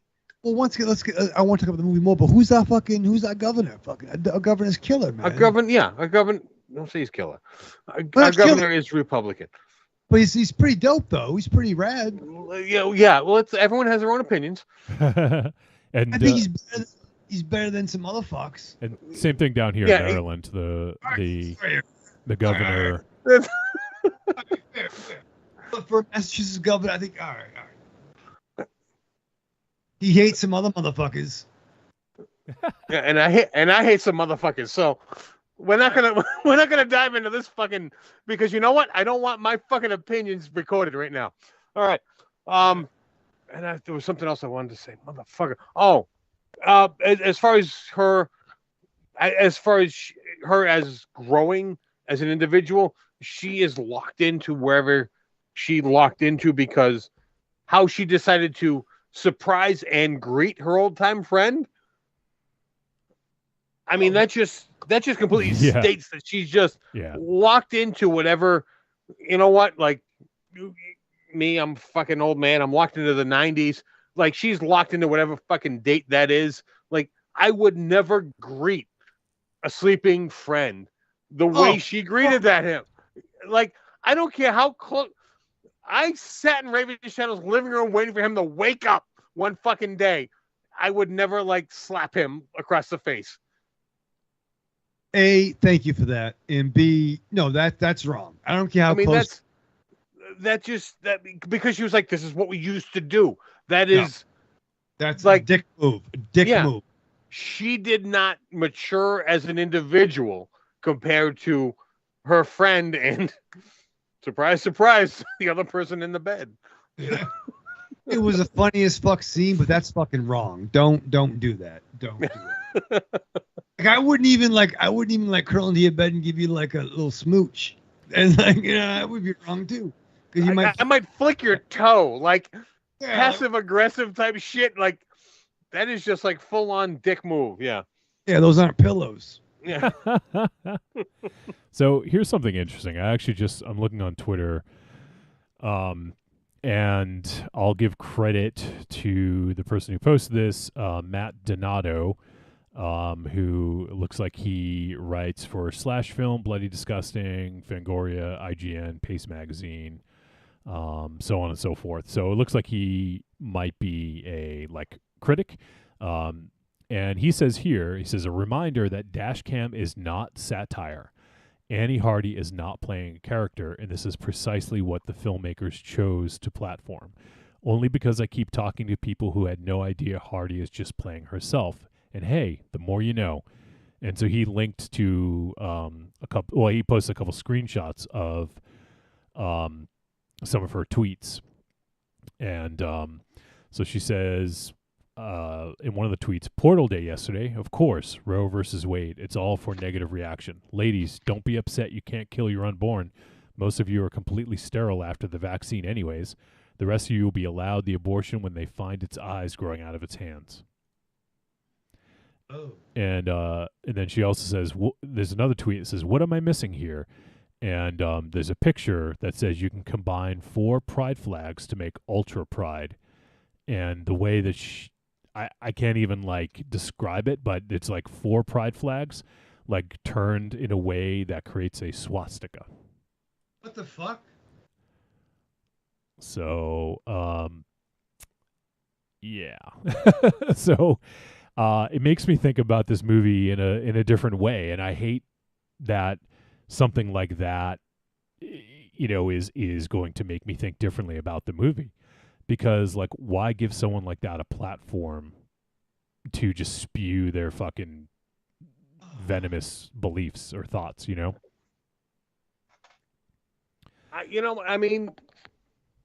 Yeah, that's kind of, I'm kind of done talking about this. It's interesting. I still want to talk about the movie, but it does put me off a little bit of wanting to, because part of me was oh well, they were just kind of showing this seedy side of what's maybe the other side of what someone would do during the pandemic who was bored as fuck and kind of what they get into, but I mean, I'm gonna look up her. I'm kind of curious to see more of her tweets now, but yeah, it's kind of I don't know. It's kind of shitty. It's weird, talking about a movie and all of a sudden getting information like this and kind of thinking about how it makes you feel about it. Go ahead, Raven Shadow. No, because I thought it was kind of a work. I thought it was a way to have let's say a spirited antagonist in a world of the found footage movies or whatever the fuck. You're very limited. So on one hand, I thought taking advantage of the fucking pandemic and putting in a couple of characters who were too diametrically opposite. For the synopsis of 2 old buddies having a road trip. No. One old buddy is a real life functioning adult who got blindsided by another one who flew across the pond during a pandemic and shanghaied his fucking reality. But so with that said, if we were to focus on the film, at least for discussion, and using what you have, so when you have found footage, you only have so much of you're limited in your storytelling. So I think on one hand, you have to have compelling characters. At least, even if you and Mary and I watched this last night, and we're like, fucking really, and being frustrated by certain things. But I thought how it handled what you saw on screen was well done, even if the characters were dicks, and it gave you justification for it. And I thought what was interesting was the point of view shot with all the comments that'd be running up and down. And I found myself, okay, I'm reading the comments, and I'll see certain lines like, oh, look up behind you. Yeah. Oh, shit. Screen. And how much of that. So what I thought was interesting watching the film the first time, not hearing this new information, watching the film upon first view, was how much script was done in the comments versus what was shown on screen to give you a little bit of a misdirection. You know what I mean? So I'm watching, right? Go ahead. Yeah, I was just gonna say I thought that was interesting because we got you're right. Like it could have been foreshadowing, and there actually was some foreshadowing in the comments. I won't say what it was because it could be spoiler, but foreshadowing and also just kind of like I guess red herrings or misdirects, like you said, where it was like, oh shit, is that going to happen? Oh no, it's not going to happen. So I thought that actually was kind of interesting.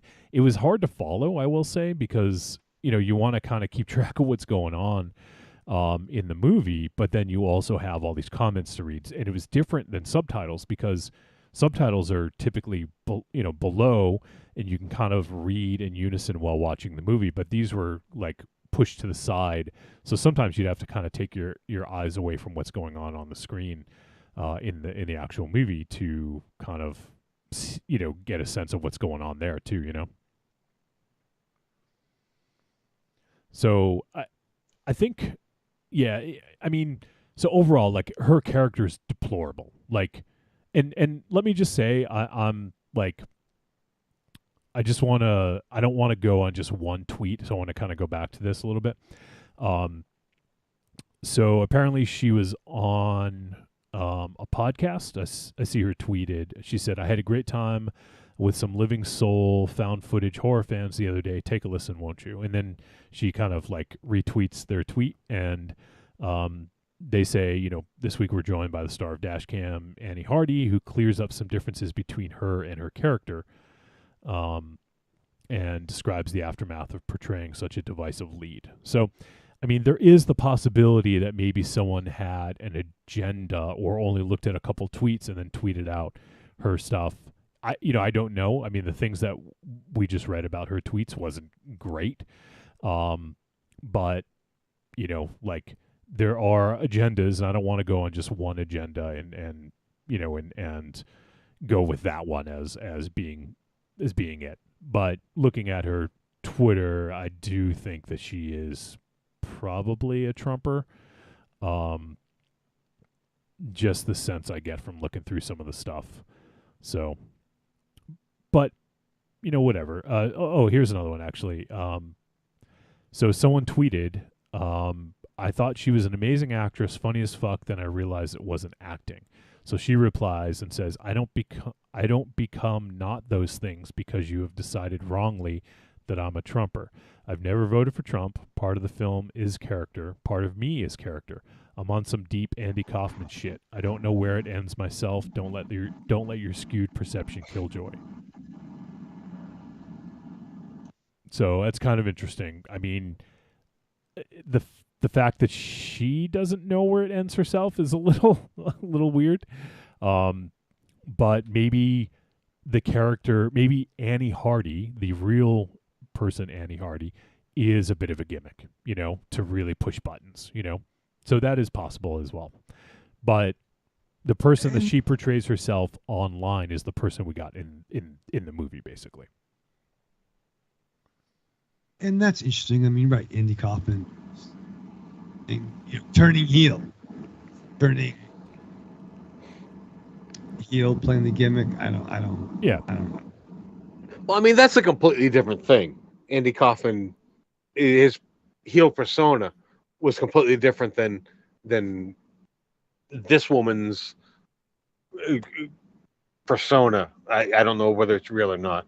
But I mean, that was Andy Kaufman was the originator.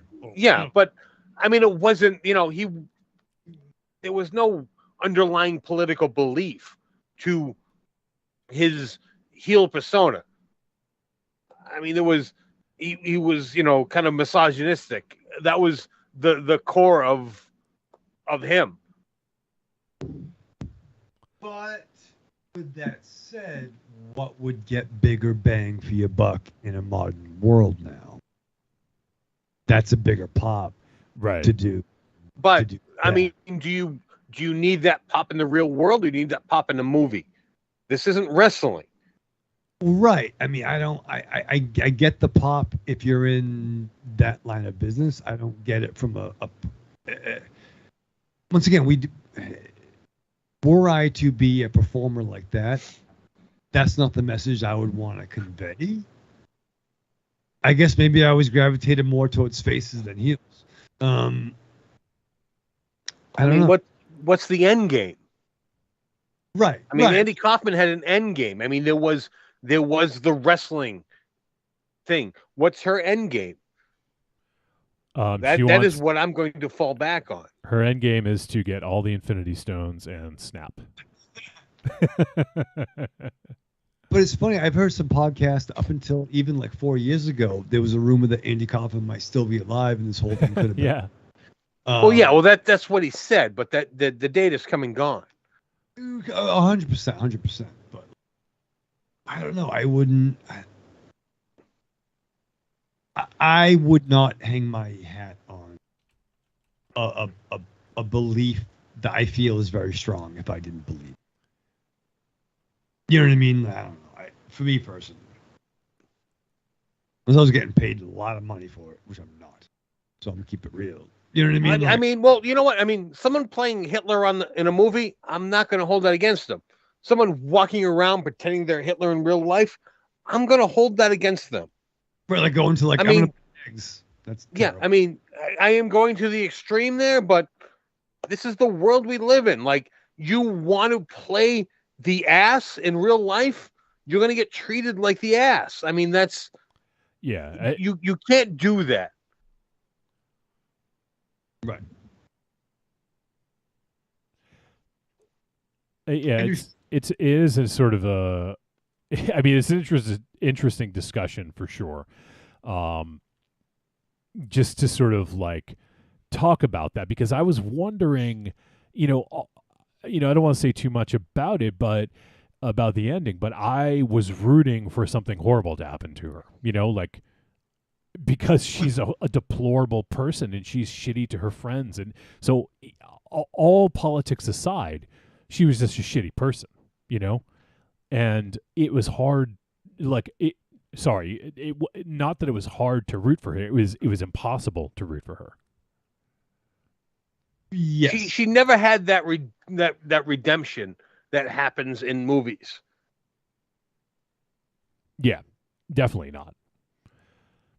But there's still here's what's interesting about this film.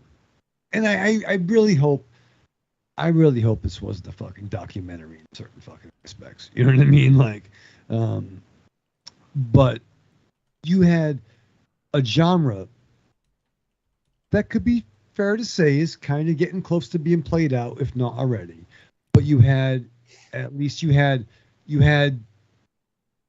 whether it be exciting or you had charismatic stars to drive this film.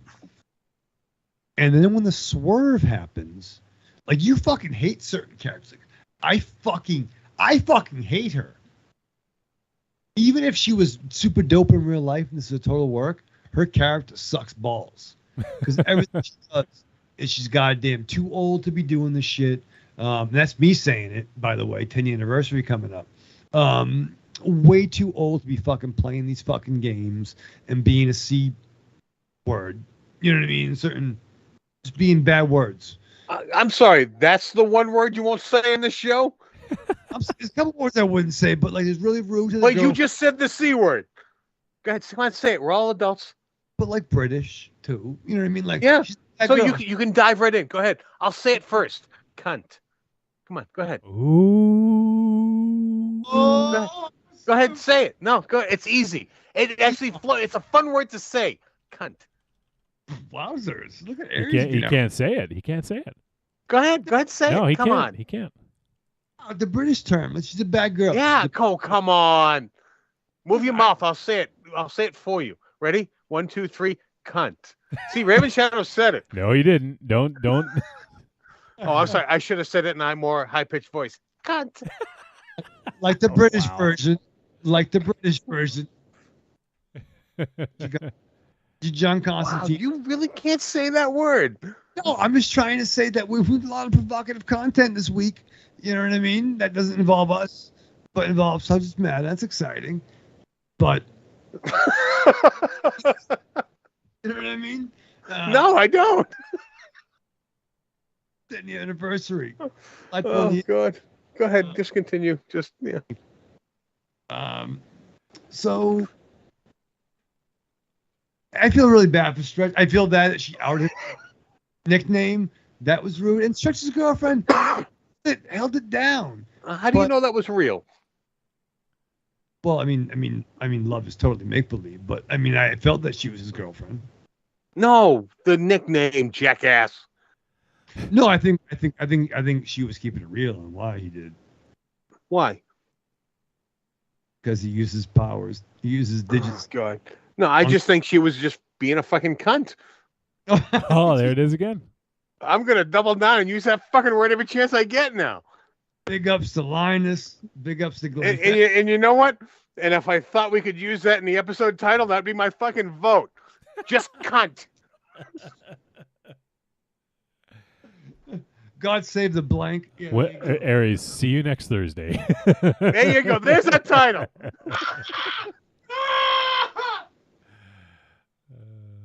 Wowzers. My trousers. What the fuck did you just say? I said wowzers in my trousers.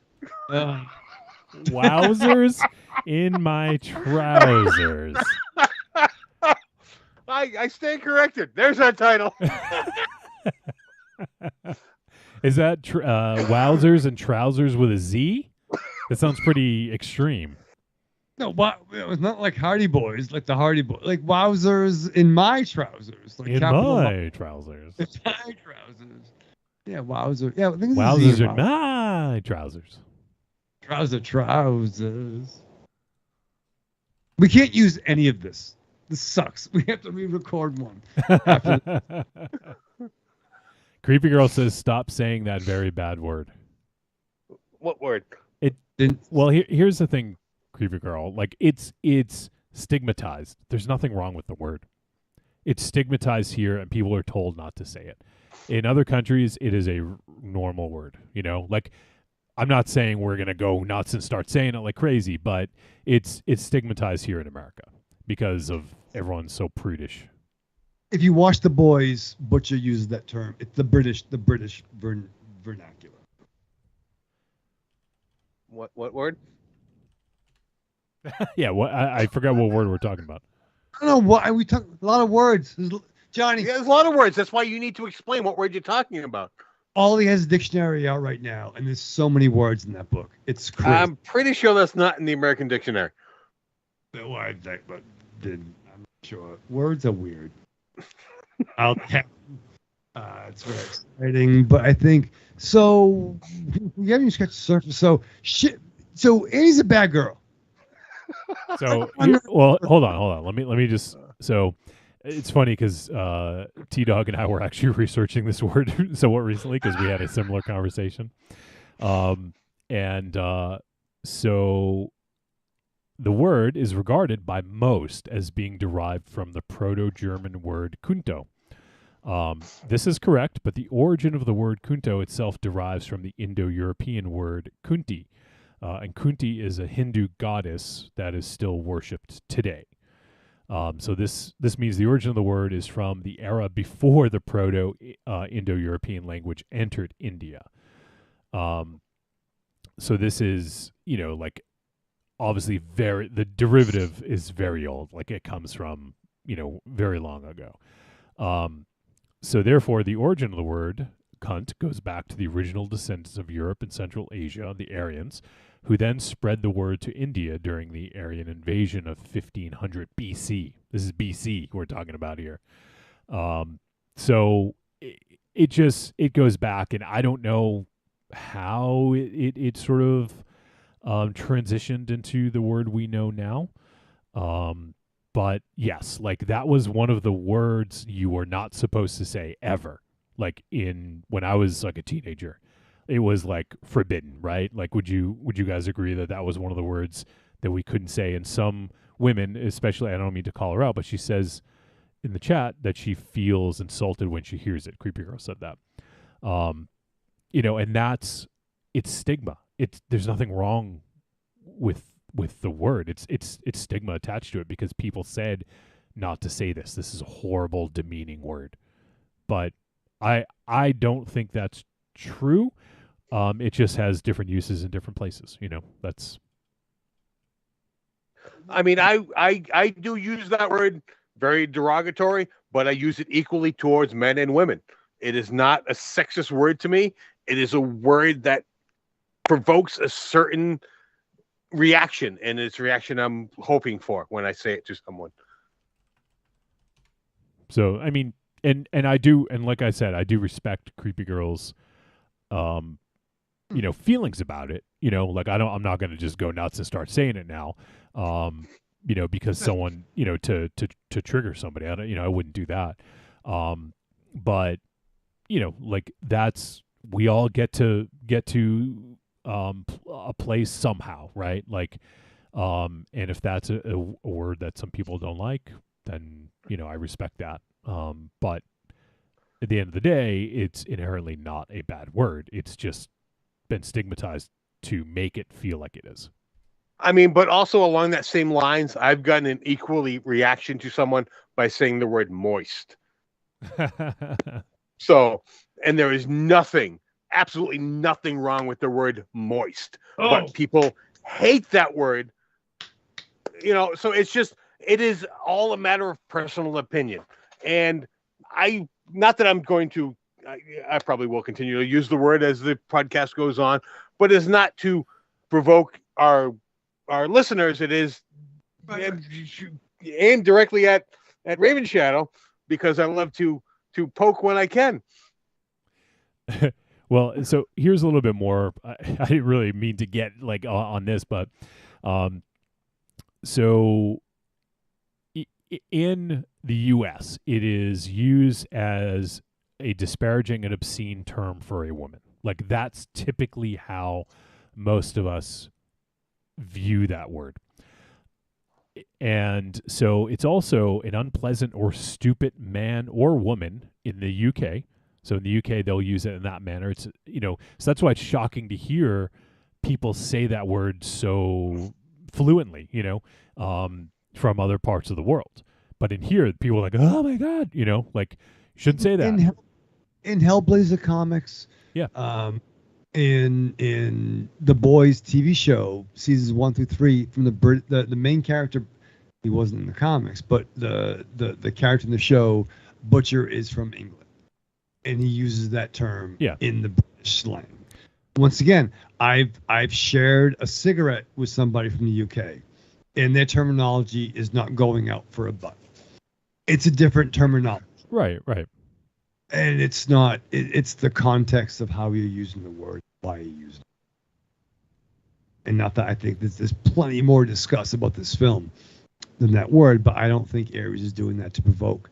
And I wouldn't use that word in the American. I would use that word in the UK terminology. But that's what we were doing in that. But you still wouldn't use it. I don't need any help getting in trouble. So you're editing yourself for someone. No. But I'm not, if I'm gonna say that, I'm gonna say it right. I'm not said it, but it's like Henry Rollins did a great bit. I think you might remember this, Aries. Speaking about MTV and Kurt Loder represent Kennedy back in the day, not the Senators, but in MTV. And I remember there was an interstitial they did with Rollins, and I forget all of it totally, but it was around the word bitch. And he said that basically if I use the word bitch, it describes more men than women. Yeah. Well, I mean, I don't recall that, but I can agree with it a lot. But I mean, with that, you're also getting into are you calling a man feminine by that? I mean, you're diving into a lot of different layers with that. But can anybody be a dick? Yeah, anyone can be. I mean, I am not arguing the layers, because I use terms kind of unisexually based on how someone is acting. Anyone can be a dick, anyone can be a bitch, anyone can be a cunt. That is just I use terms just beyond the sex. It is based on the actions that an individual is doing. You also have to, I mean, and I'm not saying you shouldn't do that, but you also have to understand that some people may not view it the same way you do. And yeah, and I understand that. But you know what? That's kind of if Aries if they don't Aries is understand pulling what an I Annie. He's pulling an Annie from this movie. I am. Just Fuck off. kidding. Motherfucker, you. No, he's not. He's not. No, he's. Yeah, I mean, you know what? Because of the fact that she doesn't edit herself for individuals, I can understand and relate to that. But I am not this character. And before anyone calls me out on anything, my wife says cunt more than I do and would not judge me at all for using that word. Yeah, and so in the chat, Creepy Girl said, Wolfie, when you see your girlfriend tonight, say that word in front of her. I dare you. We actually talked about it, like I said, within the last week or two, and the history of the word. So, it's one that I probably didn't use in front of her until we talked about it, but yeah, it's one of those words that people have feelings about one way or the other. I just wanted to finish the definition. In Australia or New Zealand, it is a contemptible man. That's how that word is used. And then also, it says, however, in Australia and New Zealand, it can also be a neutral or positive term when used with a positive qualifier, like he's a good cunt, or I guess it would be kunt. He's a good kunt. You're a good fucker, Wolfie. Whoa! How do you know? Yeah, no, I guess the suspicion. He's watched. Jeez. Camera works both ways. I'm like, oh, you're a good, Well, there's terms are fucking weird. There's a term in Marvel. Terms are weird. Terms are weird. You all seem to probably mean, or the image on the interwebs where Iron Man's talking to Captain America. And he's like, oh, you need some fucking solid dick from old Shellhead. And solid dick was a term in the 40s about straight talk. So if I was like, Aries, you need some solid dick by your boy Raven Shadow, that might be out of control in 2022. And once again, you'd be like, yeah, you better be friends, but fair. But still, there are certain terms that are different as the time goes by. Yeah, absolutely. Last thing dude used to mean like a bull's balls, right? And then now it means it's I think it's a horse's penis. Well, fair. Or something like that. Tomato. Creeper Girl says Raven Shadow is the only gentleman on the show. Thank you, Creepy Girl. Fucking hell, yeah, right. Yeah. So the last thing I'll read about this word, and I'm not going to say it again, but feminist writer and English professor Germaine Greer argues that it is one of the few remaining words in the English language with a genuine power to shock. And I would agree with that. You can say that, and people in America will be like, "Whoa, what the fuck?" Or some people just completely do not want to hear it. I've actually known people that if you say the word, they will just freak out, Oh yeah, I mean, as it's in the chat, people are reacting to this discussion. Now I do want to make sure that it is known that I only started sparking this because Raven Shadow's hesitant to actually say the word. He said C word, and because of that, I lashed out at that. Right. I mean, how often do I actually say it during weekly shows? It is not a go-to term for me. It is a word I use to generate a specific reaction. And because Raven Shadow didn't say it, that is why I lashed out on it. I am not someone that will shy away from it, but it's not my go-to. It is not in my everyday vocabulary. And that is true. And thank you for throwing me under the bus. Thank you. How is that throwing you under the bus? No. Everything Aries is saying is true. He doesn't say this all the time. But no. We're gonna stick with that. How is that throwing you under the bus? I think it's big. We can all fit. I think we probably are all. No. We can all. How was what I said throwing you under the bus? No, I think everything was good. I think what I'm picturing. Here's what I'm picturing right now, and my phone is blowing up. I'm fascinated. Yeah, everyone knows it. It's going through the fucking mic. What I would like to do is I want all three of us to be on the back of a bus, like riding it, like I almost said Marty Jannetty. That's not true. Marty McFly. I want us all to be riding the bus like Marty. 8 bullets right now. That'd be exciting for me. That would calm me down. What? I wish that doesn't answer the question. Yeah, I don't even know what the hell. How was what I said throwing you under the bus? I don't think it was, but I think okay. We all so get to a so you were wrong with that statement. I'm wrong in a lot of statements. I know that, but when you're wrong about me, I'm going to call you out on it.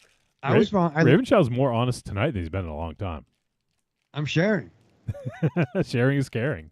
So you I want you to say the words. I did not throw you under the bus. I did not throw you, Aries, under the bus. Say the other word. Really? Are you really going to play the fucking game? No. I'm sorry. I thought I was saying the right thing. Say the C word. You did not throw Raven Shadow under the bus. Thank you. I misunderstood. How did you misunderstood? We're having a discussion. Because you fucking know me. You think you know me? You ain't my homie. Confused as I am, Aries. No, I was trying. I'm so trying to put you over. You're not trying to put me over. Oh dear God! If that's just you trying to put me over, I don't help. I don't need your help. Marion asked, "Is he a swimmer?" Aries, such a good swimmer. We've swam together, and it was so nice. Oh dear God! It was such a treat. All right, the very last thing I'm going to say about this. The earliest known use of the word, according to the Oxford English Dictionary, was a part of a place name of a London street, Grope Cunt Lane. Oh, I want to move there. Fucking not. I still want to have like mail delivered there. Oh my God. Aries, 69 Grope Cunt Lane. Fucking stop it. That's the longest way to go for a bit ever. This is legit. This isn't a bit. This is legit. Oh my God. Oh my God. I'm so moving to England. I don't know. So 1230 was the first time it was known used. And it says use of the word as a term of abuse is relatively recent, dating from the late 19th century. The word appears not to have been taboo in the Middle Ages, but became taboo towards the end of the 18th century and was then not generally admissible in print until the latter part of the 20th century. So there you go. 69 Grope Cunt Lane. It says I'm literally having heart palpitations right now. I need Tylenol. Marion! Jesus. Swimming up 69 Grope Cunt Lane. I'm sweating right now. This is. I can't. You made that up. That's. No. Oh shit. No. Look at chat if you have it up, Aries. Oh. I need that in a shirt. Oh my God! I am smelling fucking burnt toast right now.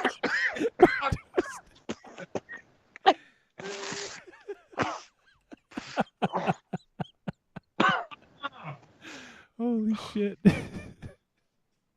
Oh. Okay. Wow. Circa 1230. I'm really sweating right now. This is. Maybe Michelle's having heart palpitations. Elizabeth.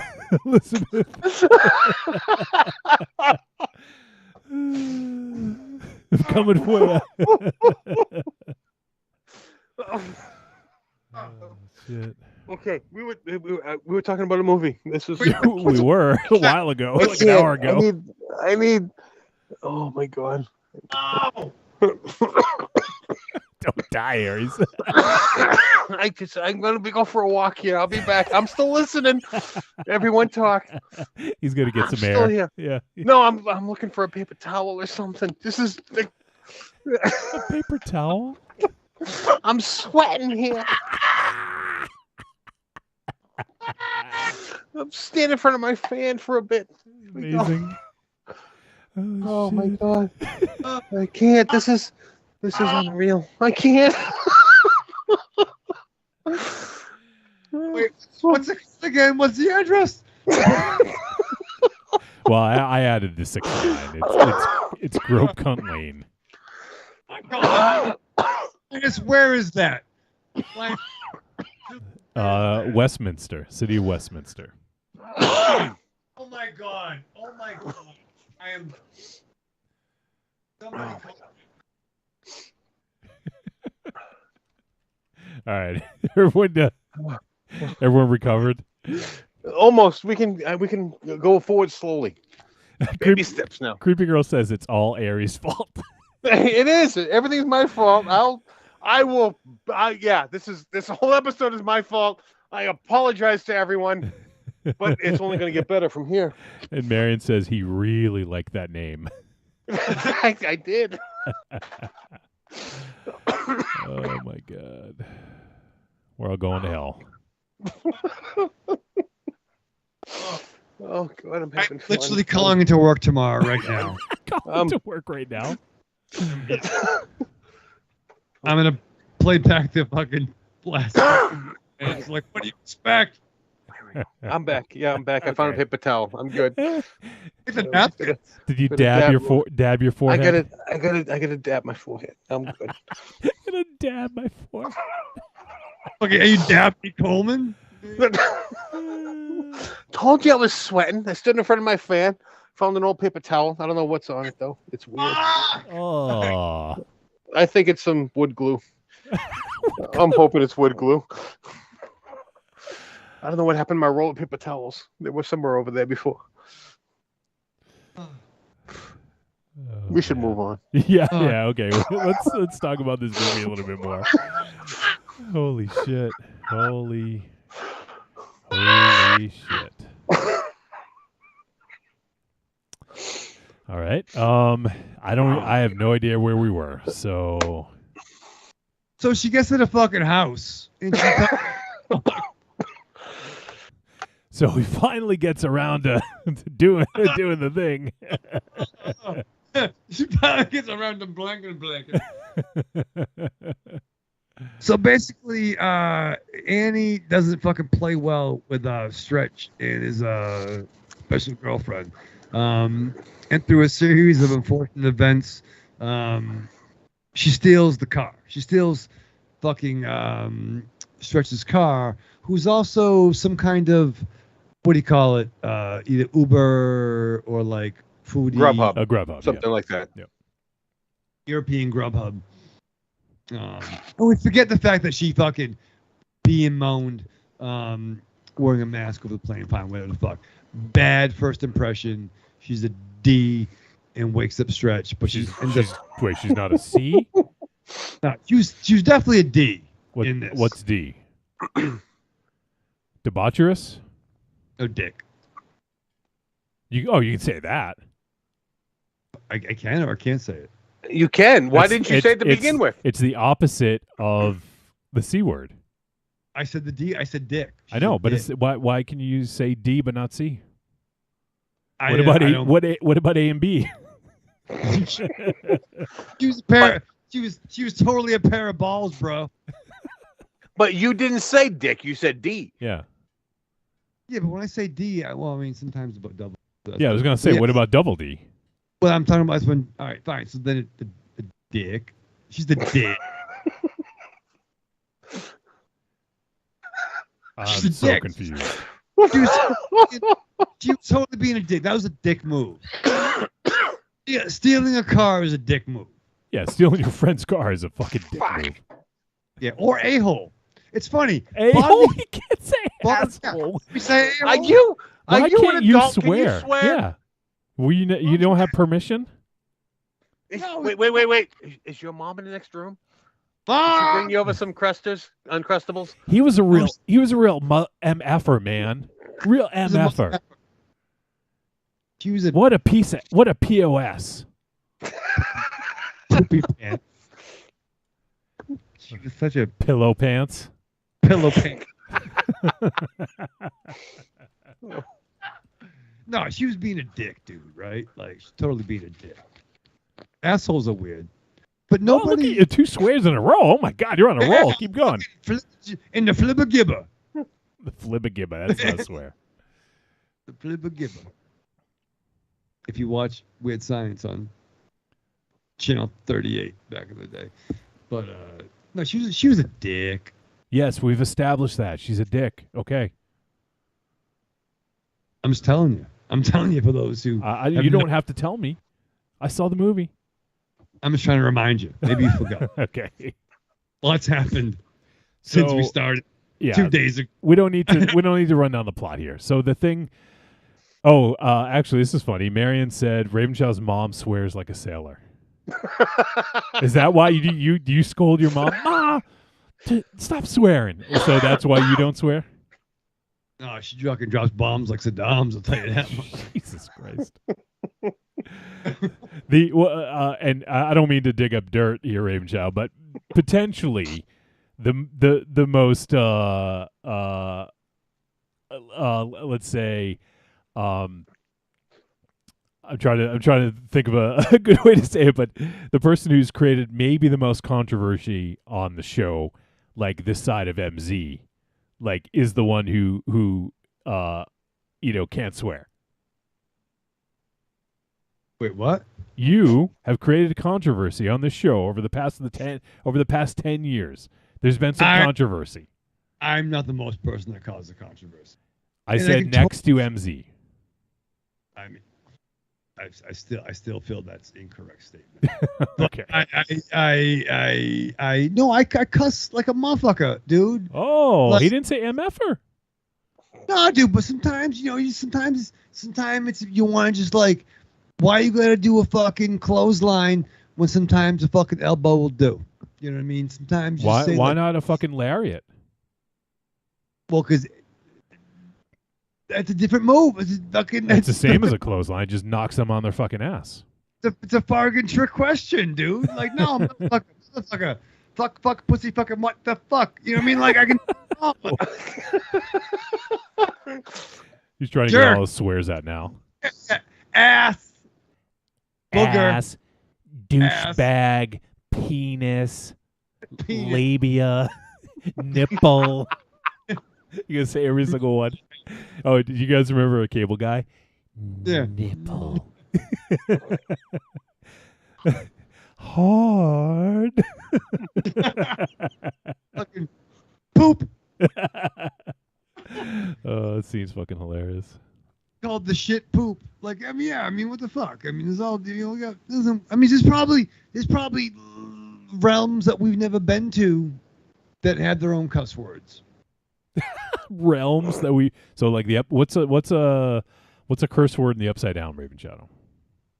I'm not sure what that, but I'll tell you right now. On a curse word in fucking Tatooine is a moisture boy. There you go. Dank Ferric. What'd you just call me? Dank Ferric. A dank ferret. Dank Ferric. What, is he getting his own show on fucking Disney Plus? No, it's like, God damn it. Oh, I thought it was like you're a smelly, I knew. Yo, bro. She had a dank ferret, bro. And Moisture Boy isn't a swear, it's a derogatory term. Like calling someone a redneck. Right, it's a derogatory term for somebody that dealt with moisture evaporators. That farmed moisture. Yeah. What about stuck up, half-witted, scruffy looking Nerf herder? Well, I don't want to call anybody out. But you gonna. No, but it's one of us that may have been the most Han Solo. I'm just saying. Yeah. All right, so let's get back to it. Let's get back to the movie. What the fuck is this movie even about? So we totally haven't even gotten to the fucking grub fucking scene. Well, I don't want to talk about the scenes. why don't you do a plot breakdown? I want to talk about the movie as a whole. So I will say I thought this was a very tense movie. Like there was some stuff that was very well executed.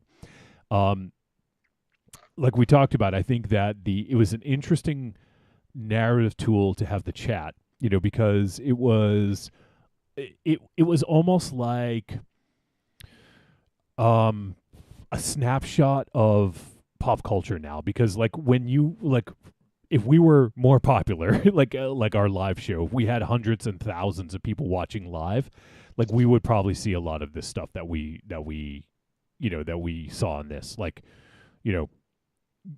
spread your legs, or show us your pee, as Raven Shadow would say, or show us your beard, show us your bee. I think people know better than to say "show us your tits," because I'd just do the show shirtless. Yeah, there you go. But I think that we got like a little bit of what the world is all about, the world of the internet. And yes, we had people who cared. We had people who were researching, and there's like, like I know what forest they're in, or I know, I found the location of the shop that they're in, and can I meet you? Like, when can we meet? Like, it's just like a lot of fucking creepiness going on. And, so I thought that was kind of an interesting little snapshot of the world that we live in. But it was also used as a kind of interesting narrative tool where we got to see some foreshadowing and also some sort of like Mr. X, as we talked about earlier. So I thought that was kind of interesting. It was a bit distracting at times because I wanted to follow. But one of the things I liked is that they did sort of cut the live feed during really tense moments. And I think that was twofold. I think it was so a lot of this stuff that was being, caught on camera wasn't actually shown to the rest of the world, because then, like we see all this craziness happening. And so it leaves like a little bit of space for it to have been fake, right? Like people right. Like, so, oh, that's fake, this is staged. And that was said in the comments too. So here's my question about that. What some things that I thought was odd was there was a back and forth between Stretch and Annie having the headgear on. And what exactly caused the feed to, is it just running around? Maybe, I mean, obviously we do this show and something can unplug something. Was it just a matter of their movements that caused the feed to go out? Because it wasn't anything that the character. Correct. Yeah, at first I thought it might have been something to do with the character, but then also I think that it at times it reconnected. I think it was just spotty service was sort of like maybe the biggest culprit, because they were in the woods at times and stuff like that. So I thought it was maybe just spotty coverage. But I think the chat room. Sorry, the chat room kind of expressed that towards the end, at least midway through. But for a while, I was like, "Oh, they would all go to bed now at midnight? Like, what the fuck?" But once again, we're in a controlled environment with technology. They're running amok in the woods. Obviously, it might not be as shoddy. It might be shoddy at times. Right, exactly. I mean, it seemed to take some kind of jolt to shut it off, and then a period of just nothing for it to reconnect. I mean, and a lot of it was convenience for the movie's sake. Mm-hmm. Of course, you guys stop talking as I take a bite of protein bar here. Oh, I'm sorry. Yeah. I didn't tell you. But I mean, well, as far as the characters, switching off, I thought that was a little convenient. I thought the Annie always filming, although it was a little far-fetched, it was kind of okay. That's her character show. It's just that's what she's going for.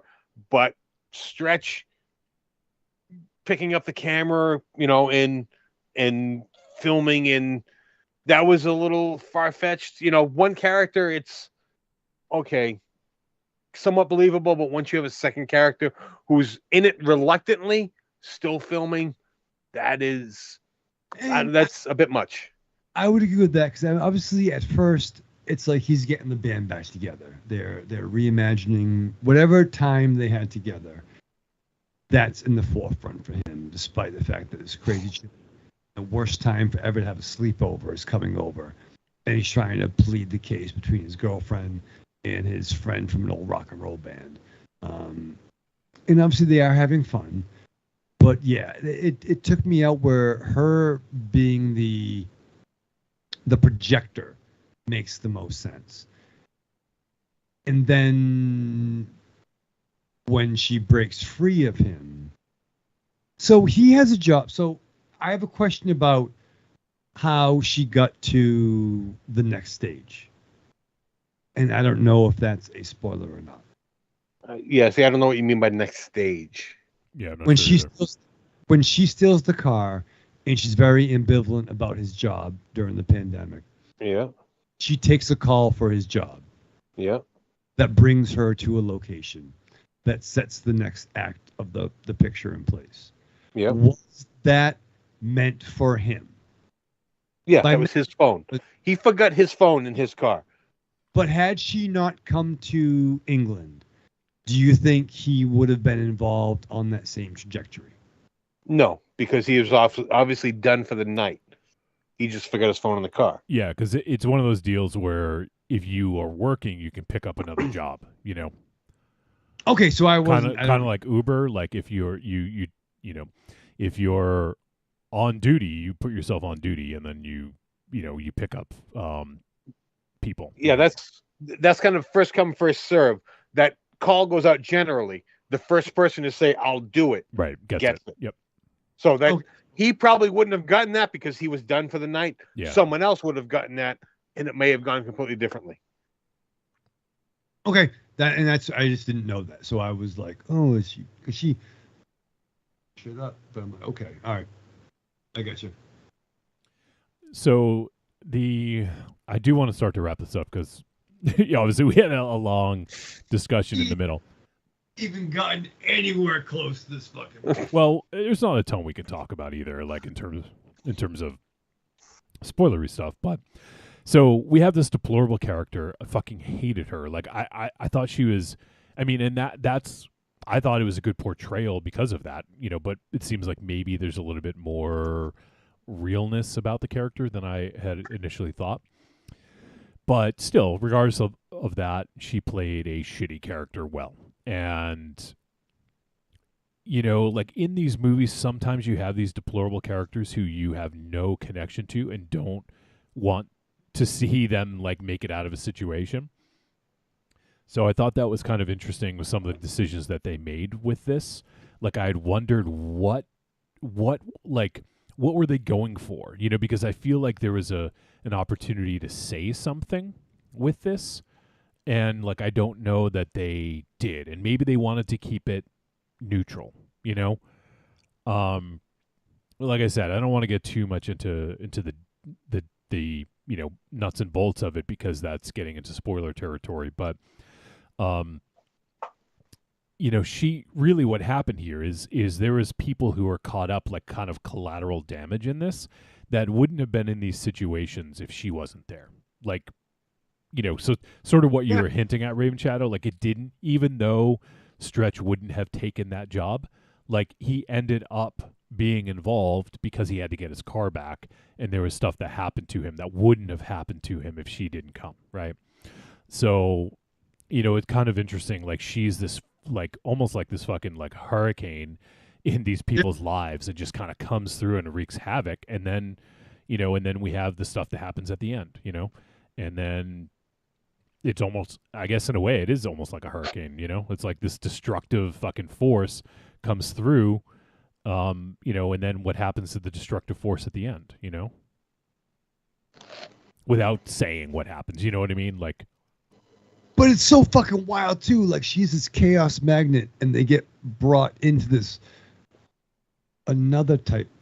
Right. It's sort of like almost like a night in the life of. Like we've seen movies like this where we'll be like following somebody like going about their sort of normal thing, and then these just crazy things happen on this specific night. And this is sort of one of those things where we get like these really fucking crazy occurrences that happen, and it's nuts when this gets going. It gets nuts, and you don't know what's happening, and it's like, holy shit, what the fuck now? And that's why, like, I feel like the second act of this was really good.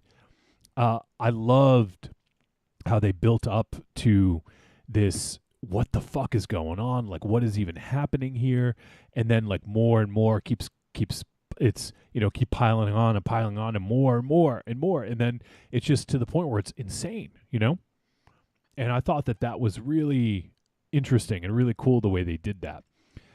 So I think there's a lot of good that was going here, like with this momentum of like this fucking craziness, and I didn't know where it was going to go, and that's one thing I loved about it. I had no idea where this is fucking going to go. I have the total comparison, but I don't want to say the two movies. Okay. Why don't you give us abbreviation, Raven Shadow? Give us. Should I mention it in the chat? It's something. You brought it up. There's got to be some kind of payoff to this. It's almost like a tale of two movies, right? That builds to a crescendo. Like, so there are some things in this movie that makes me wonder how some characters weren't killed off. Sure. I mean, I feel the same way. That's kind of what I was getting at, is what was shown to what happened. Like, well, it's almost like it kind of broke its own rules a little bit sometimes. I don't know. This movie never established rules. Yes. But in terms of that's what makes it so crazy, I feel, is that they didn't necessarily establish rules because you didn't know what was going to come next, and because of that, you can't break rules if you don't set them, right? So and that's what a lot of the movies should do, because they just keep on expanding. They don't try to lock themselves into one thing. Yeah. So let me change that. I was wrong, Aries. I was wrong by that. You're right. It didn't establish its own rules. I think it didn't. The camera truths weren't always correct. What we saw on camera, I don't think translated completely as things went on. Where I thought this movie was over almost 20 minutes before the denouement. This movie could have been over like threefold before the end of this movie. And that's why we have to have trust in these kind of found footage movies. We have to have trust in the camera is the only honest thing in these movies from a certain point of view. Hello there. You know what I mean? Like, we can only trust what the camera is showing us. And I thought the camera showed us some things that, that's not what I saw. Am I making any sense, or am I? Not really. I don't. I don't understand. Yeah. Really?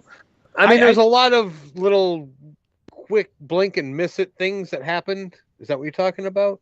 I just thought Annie should have been dead several times before the end of the film. Yeah. There's several opportunities. I'm not sure. I would like to kind of, see more about the kind of behind the scenes stuff. Actually, T-Dog just sent me a review. I'm obviously not going to read it on air right now. But it says, she said, also, I read that there wasn't really a script, just a skeleton of what they wanted to happen in each scene. So in that case, it looks like Annie was basically just kind of riffing and doing her own thing and being herself, her persona, I guess, if you will. So, but I don't want to get too hung up on that because we're nearing the end of the discussion here. And I will say, in terms of film making and, I feel like the second act of this was really well done, and I didn't know where it was going to go.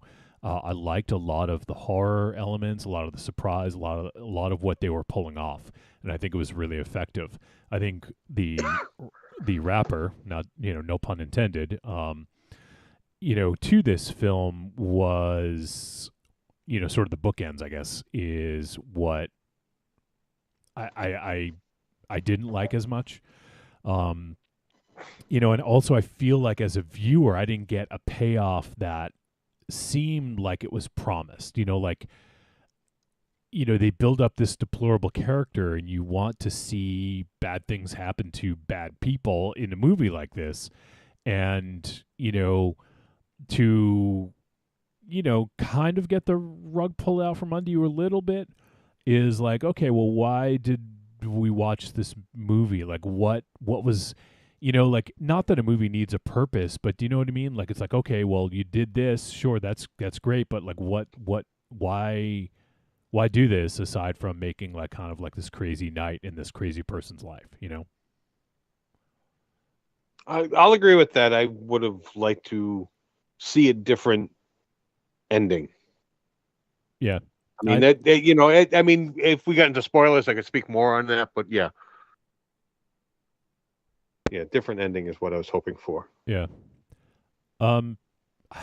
So the director, Rob Savage, also directed the film Hosts, which we did on Monsterpiece Theater 2 years ago. That was the seance movie via Zoom, which I think generally we all enjoyed. And once again, it was another pandemic movie. But so I don't know. I mean, I'm a little too far removed from that movie to compare it to this. I think that movie generally did some good stuff, and I think there are some similarities here between the two, using social media to tell a horror story. I think generally I might have enjoyed that one a slightly more, but there is a lot to like in this.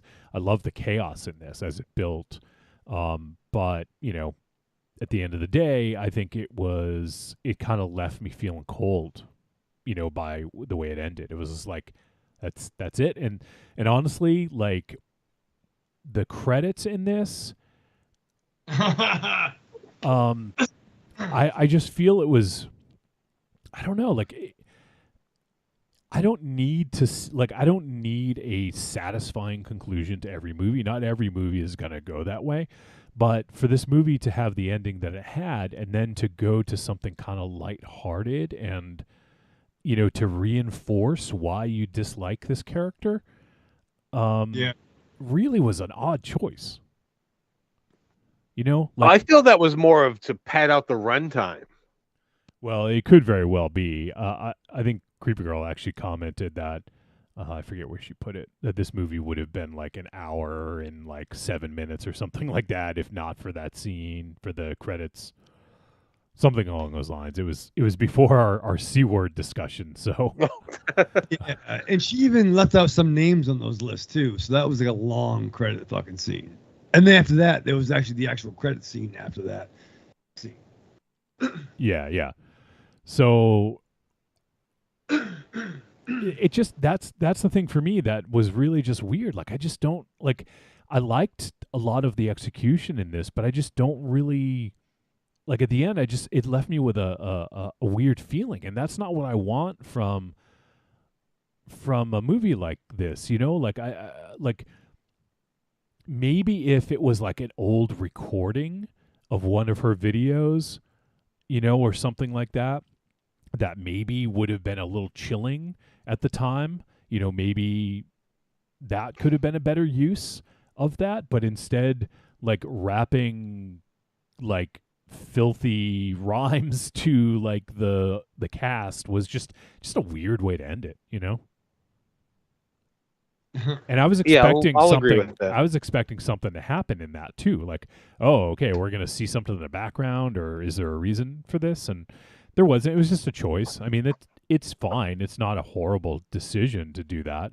If you liked this movie and you liked this character, like, you probably would have been on board for that. But I just thought it was a weird choice, and given how the movie ended, I just feel like it kind of like whatever you felt was just quickly washed away, because now we're back to this like kind of annoying sort of freestyle sort of thing going on. I don't know.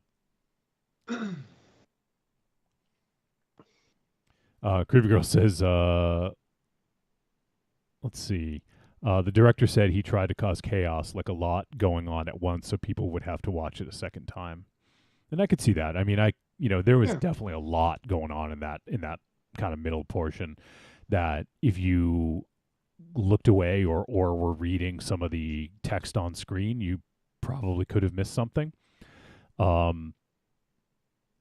So yeah, and she also said, I didn't like that she was always comedic no matter what happened. It was a very scary movie except for her jokes. And I agree, there's that one scene with Stretch after they're in an accident. And then she's trying to get Stretch to to rhyme with her. And it just, and maybe that's her way of dealing with things, and that's fine, if it is. But, I was just like, this dude just went through the fucking ringer. Leave him alone, There was a significant concern that this character had that you can't joke about. Mm-hmm. Yeah. Significant puncture that there's nothing funny about being on that side of the needle. Right. Oh, I mean that's I didn't have a problem with, because that was the type of character she was at that moment. Yeah. But the whole rapping after the accident, I could get behind looking for one verse to kind of bring that person back. Sure. But once it stretched out, it's like, okay, now this is just getting stupid. You know what? It's kind of trying to bring an in joke to bring a person back to reality type of thing. Yeah. It could be fair.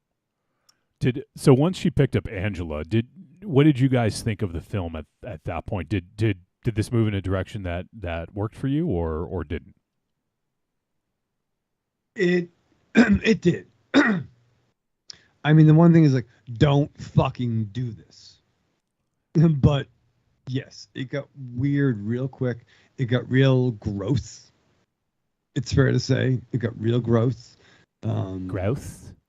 Gross. You can't just say gross. It was that gross. It was gross. Okay. It was, it was grody to the max. It was grody babody fucking all the time. And then as you peel back some layers, you're like, oh shit. Oh shit. And it got fucking dark and gross again and dangerous. I sent you my comparison to the two movies in the private chat. Yeah, I did see that. Yeah, I mean, I guess in a way I could see that. Would that be a spoiler to say that out loud? I don't think so. Because there's a lot of differences.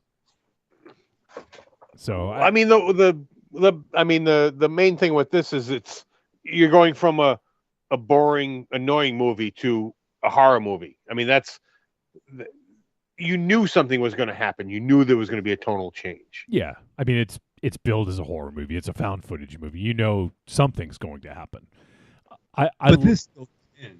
Yeah, and I liked how just sort of even when she goes into Stretch's house, initially, you're like, oh shit, all of a sudden it got creepy. She's just walking through a house. But they made that feel creepy, which I liked. And that was the misdirect of what's behind you. So you're trying to and I got bad eyes too, so I'm trying to fucking read the left of the screen. I'm trying to fucking hold my fucking progressives up to fucking see, what's going on. I'll be right back. All right, he's gonna be right back. Look at him, telling he's gonna be right back. That's growth. How about yours? Once things start to really get rolling, when she picks up Angela, did it work for you? Yeah, I mean, because I was bored and annoyed through this movie up until that point. I mean, I hated the character.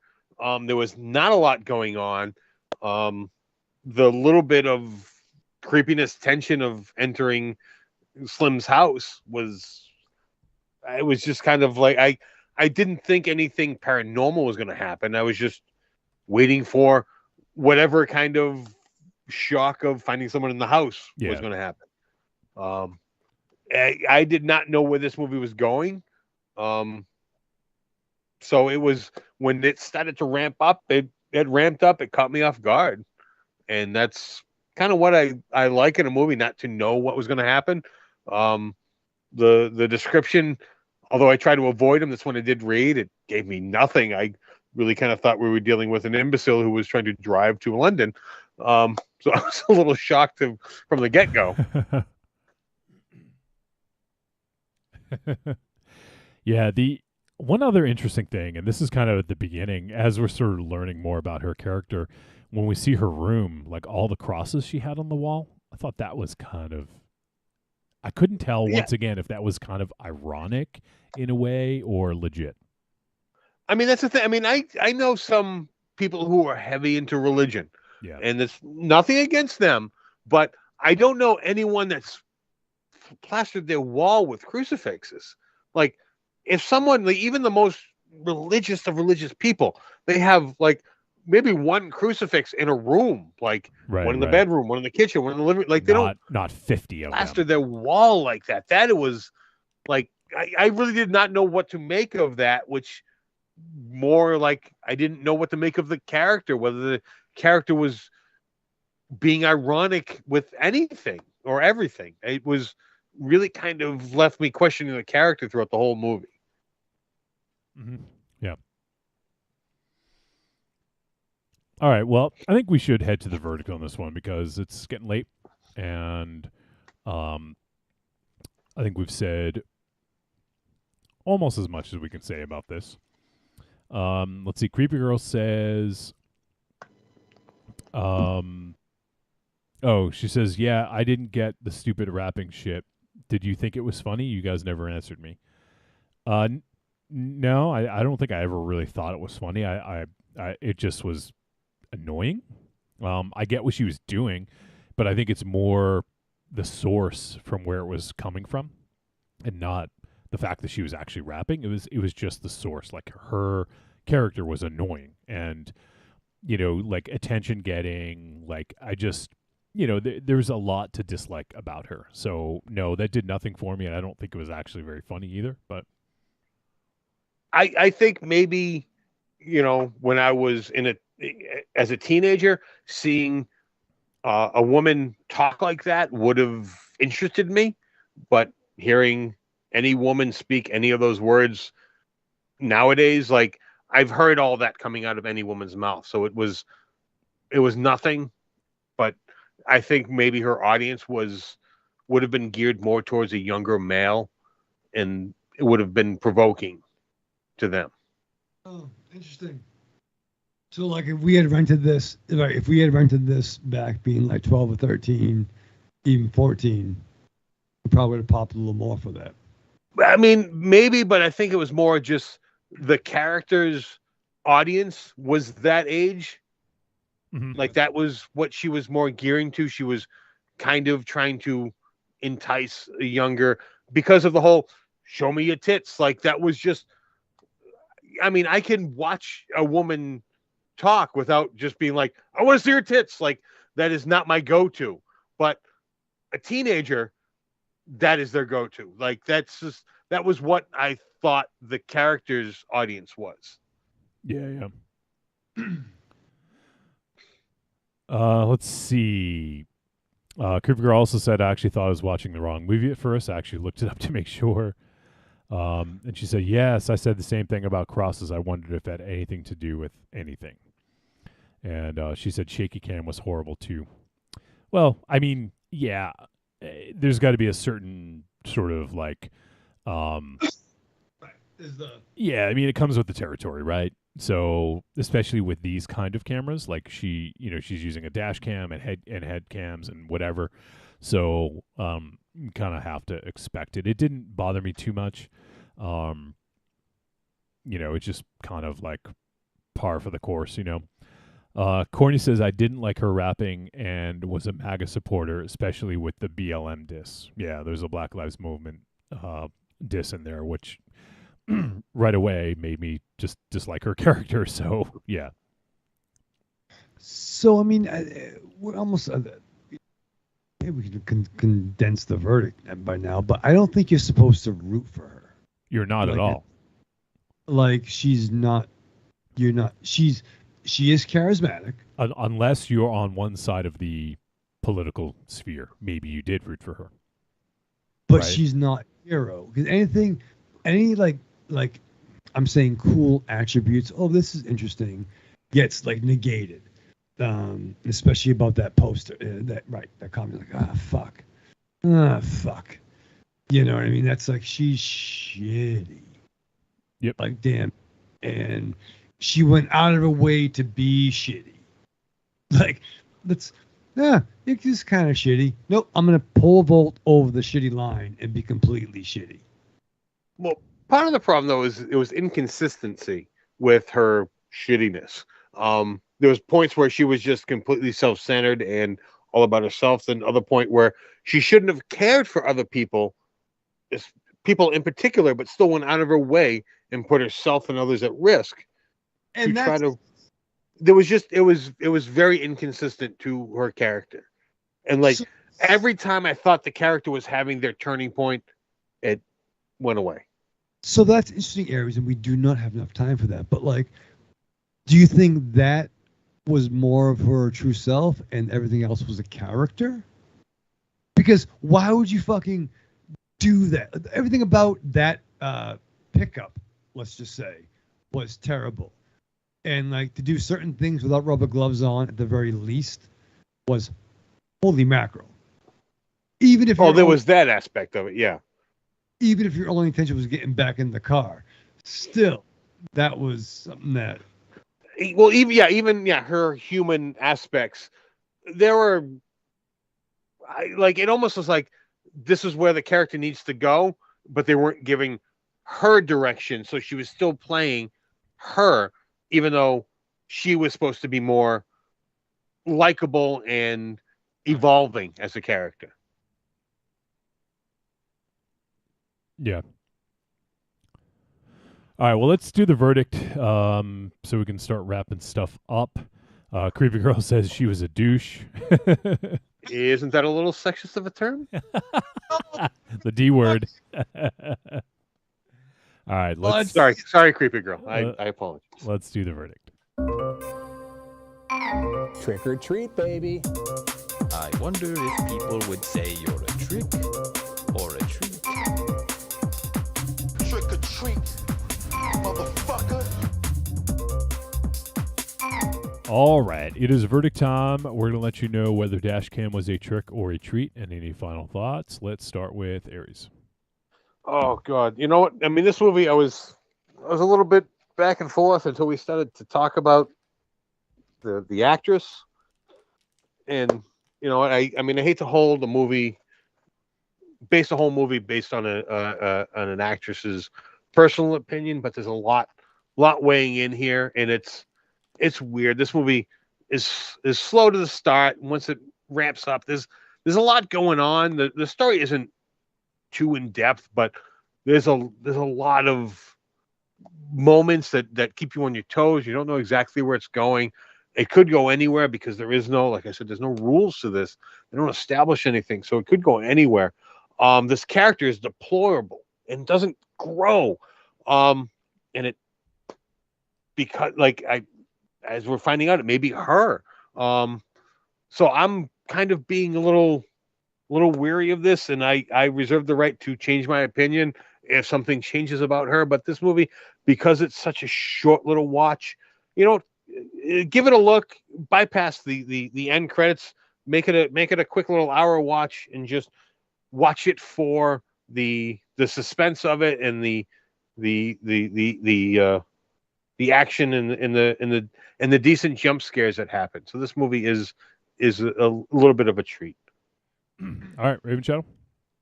All right, I have to base my opinion of this film based on watching it last night. Talk a little bit about people's maybe personal beliefs, and end of the day, fine.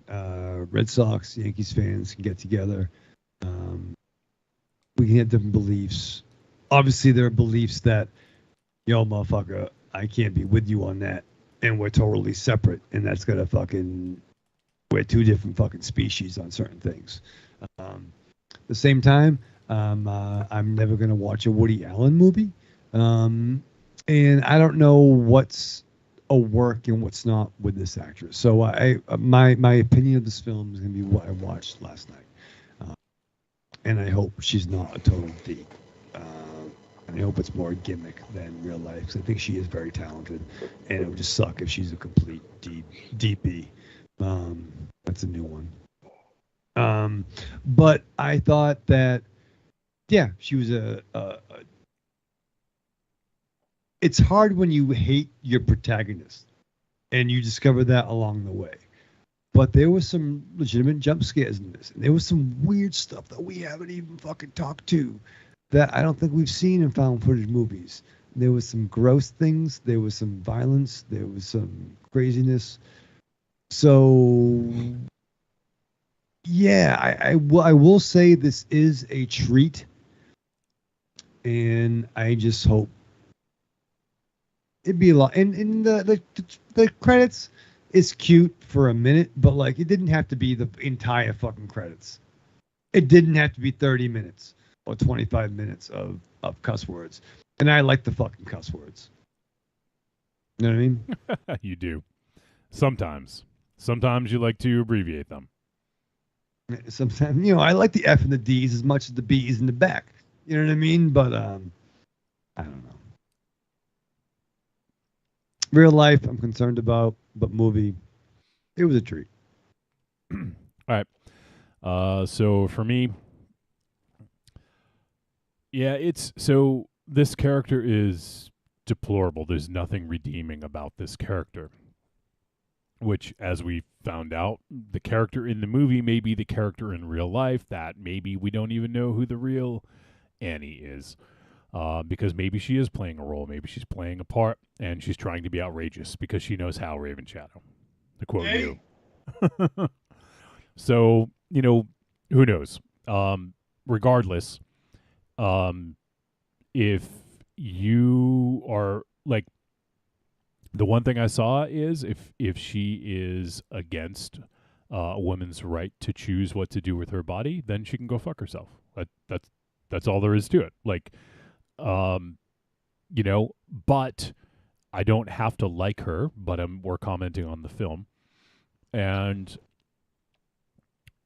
I will say that this was uneven. Because of the beginning, I didn't really care about the character.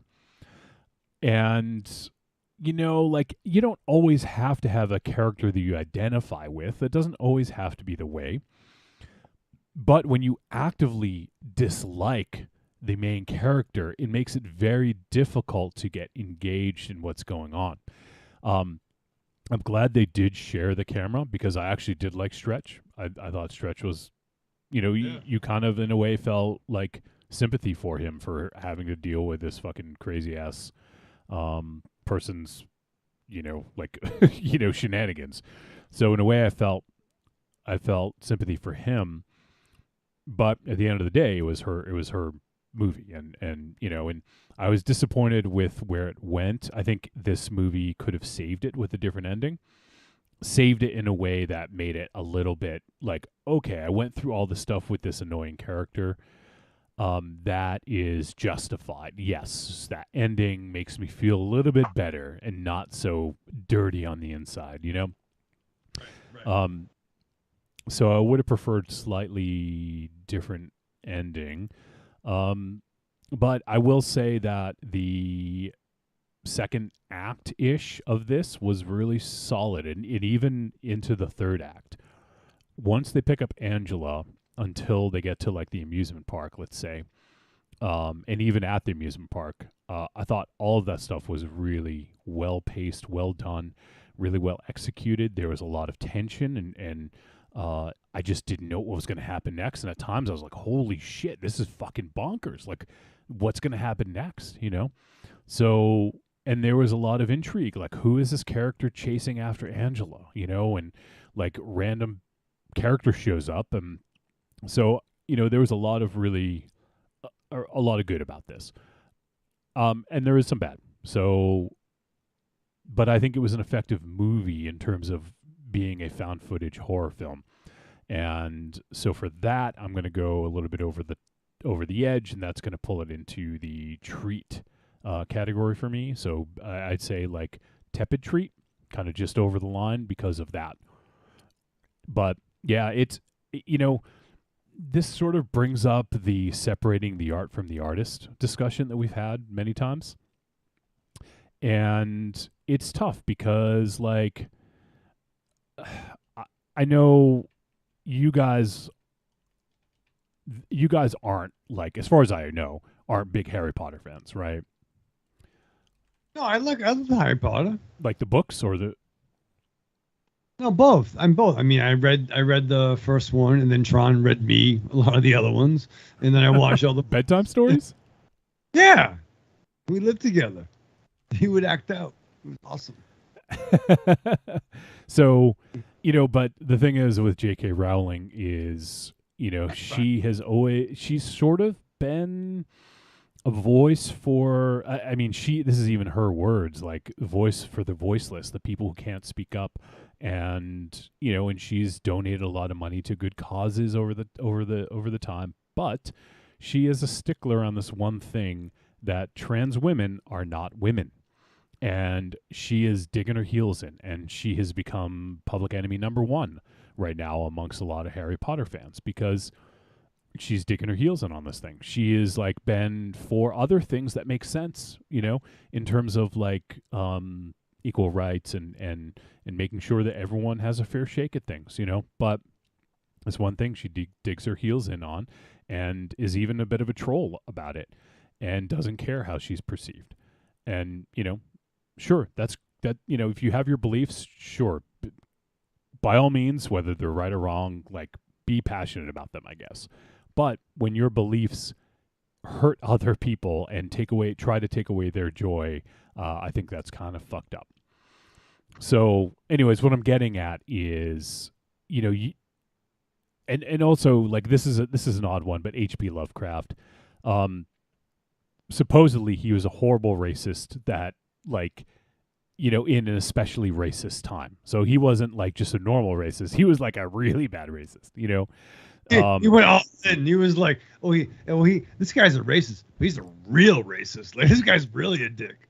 Yeah. That was he really like, oh. Yeah, so in a racist period, he was like a really racist, really racist.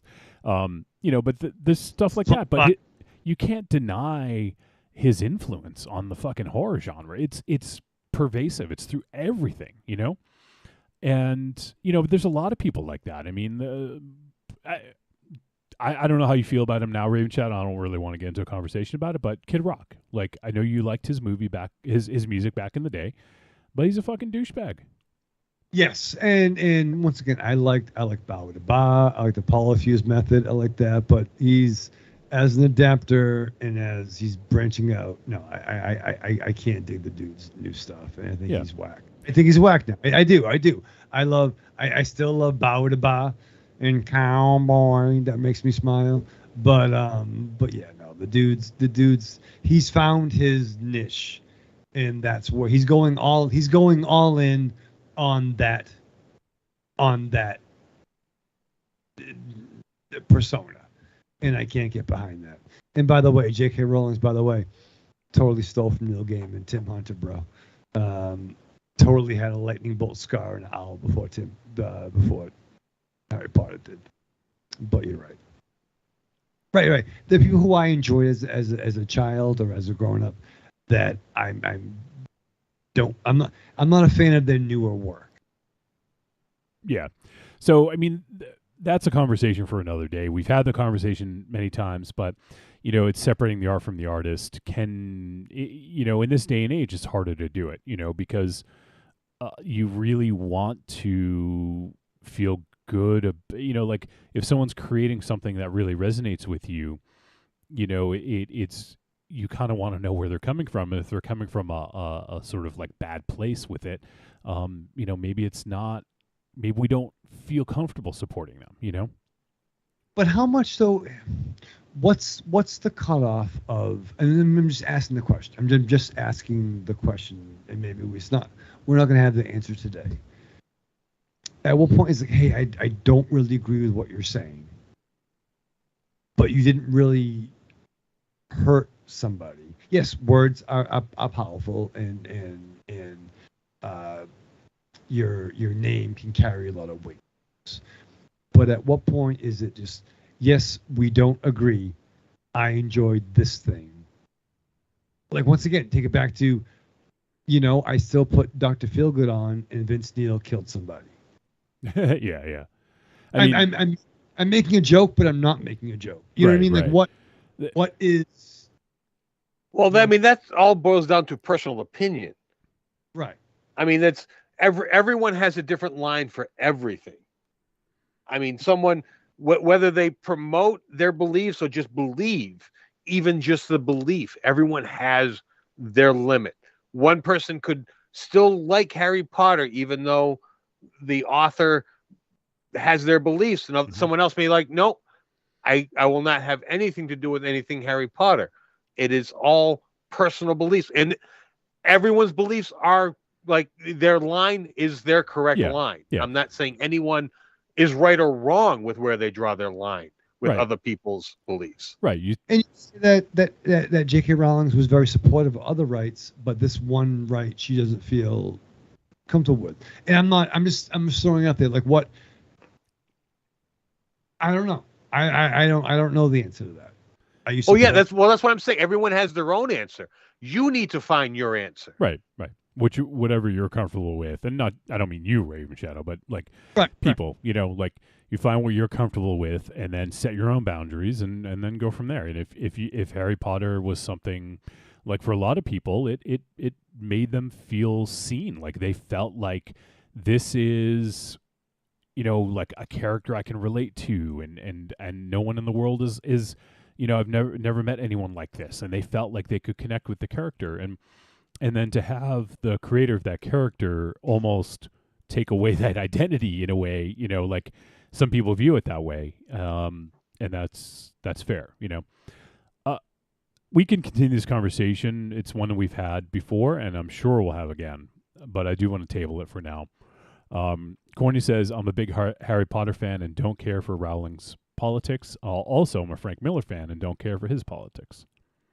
Yeah, I didn't say that, but right, exactly. Someone who like, oh, you're fucking awesome. Oh, what the fuck? Why? Oh, shit. Oh, fuck, Frank. What are you doing? What are you doing, brother? Yeah, I mean, sometimes it's kind of ignorance is bliss. Like, you don't want to know the people's politics with certain things. Like, I don't care about actors' politics. I don't want to listen to it. Like, you're an actor. I like your movies. I don't care who you voted for. I don't care for that kind of thing. And it is annoying with certain things. Yeah, it's, we all come up with our own boundaries, and, that's what works for us. And that's the way it should be. So, all right. So for me, I think I said, tepid treat. Next week, well, that's going to wrap up. So let me go back. We're going to wrap up this Dashcam discussion now. That's going to do it. And next week we have a guest scheduled tentatively. We just need to kind of cross those T's and dot those I's, Raven Shadow. It's true. We're got the contracts going. We're looking to get that ink dried very soon. And we got to find out whether we offended this guest this week. Yeah, no, I'm going to recommend that person does not listen. It was a good show. When episode 50. When Rachel was on. Any episode that Rachel was previously on from Zombie Ghost. Check that. We should, next time we have Rachel on, we should bring that up and see, get her opinion. That's the one, like, how do we push this? Well, we just say the ones that you're on. All right. So because of that, we don't have a movie selected because we typically like to let our guests choose between a few. So as we're sort of, getting the ink dry, we have a few good ones. Once we know, we'll try to get that squared away before the weekend is out to give you guys time to watch if you are so inclined. So we'll post it on our Discord. We'll post it on Facebook most likely as well. So keep an eye out for that so you guys can find out what we're doing next week. It will be something that is available on VOD. So keep an eye out, and then send in your thoughts. If you get a chance to check the movie out, we'd love to hear from you. All right, so that is going to wrap up the film discussion. Now, we do have a single voice message, I believe. So let me pull this up. Raven Shadow, tell the folks something. Give them some sort of fact while I get this queued up here. Yeah. You know, as a fact, I've been watching the Harley Quinn cartoon series on the HBO to the max, and it's completely inappropriate and out of control. But it really calms me down. You watch some of the Aries? It's got I have not.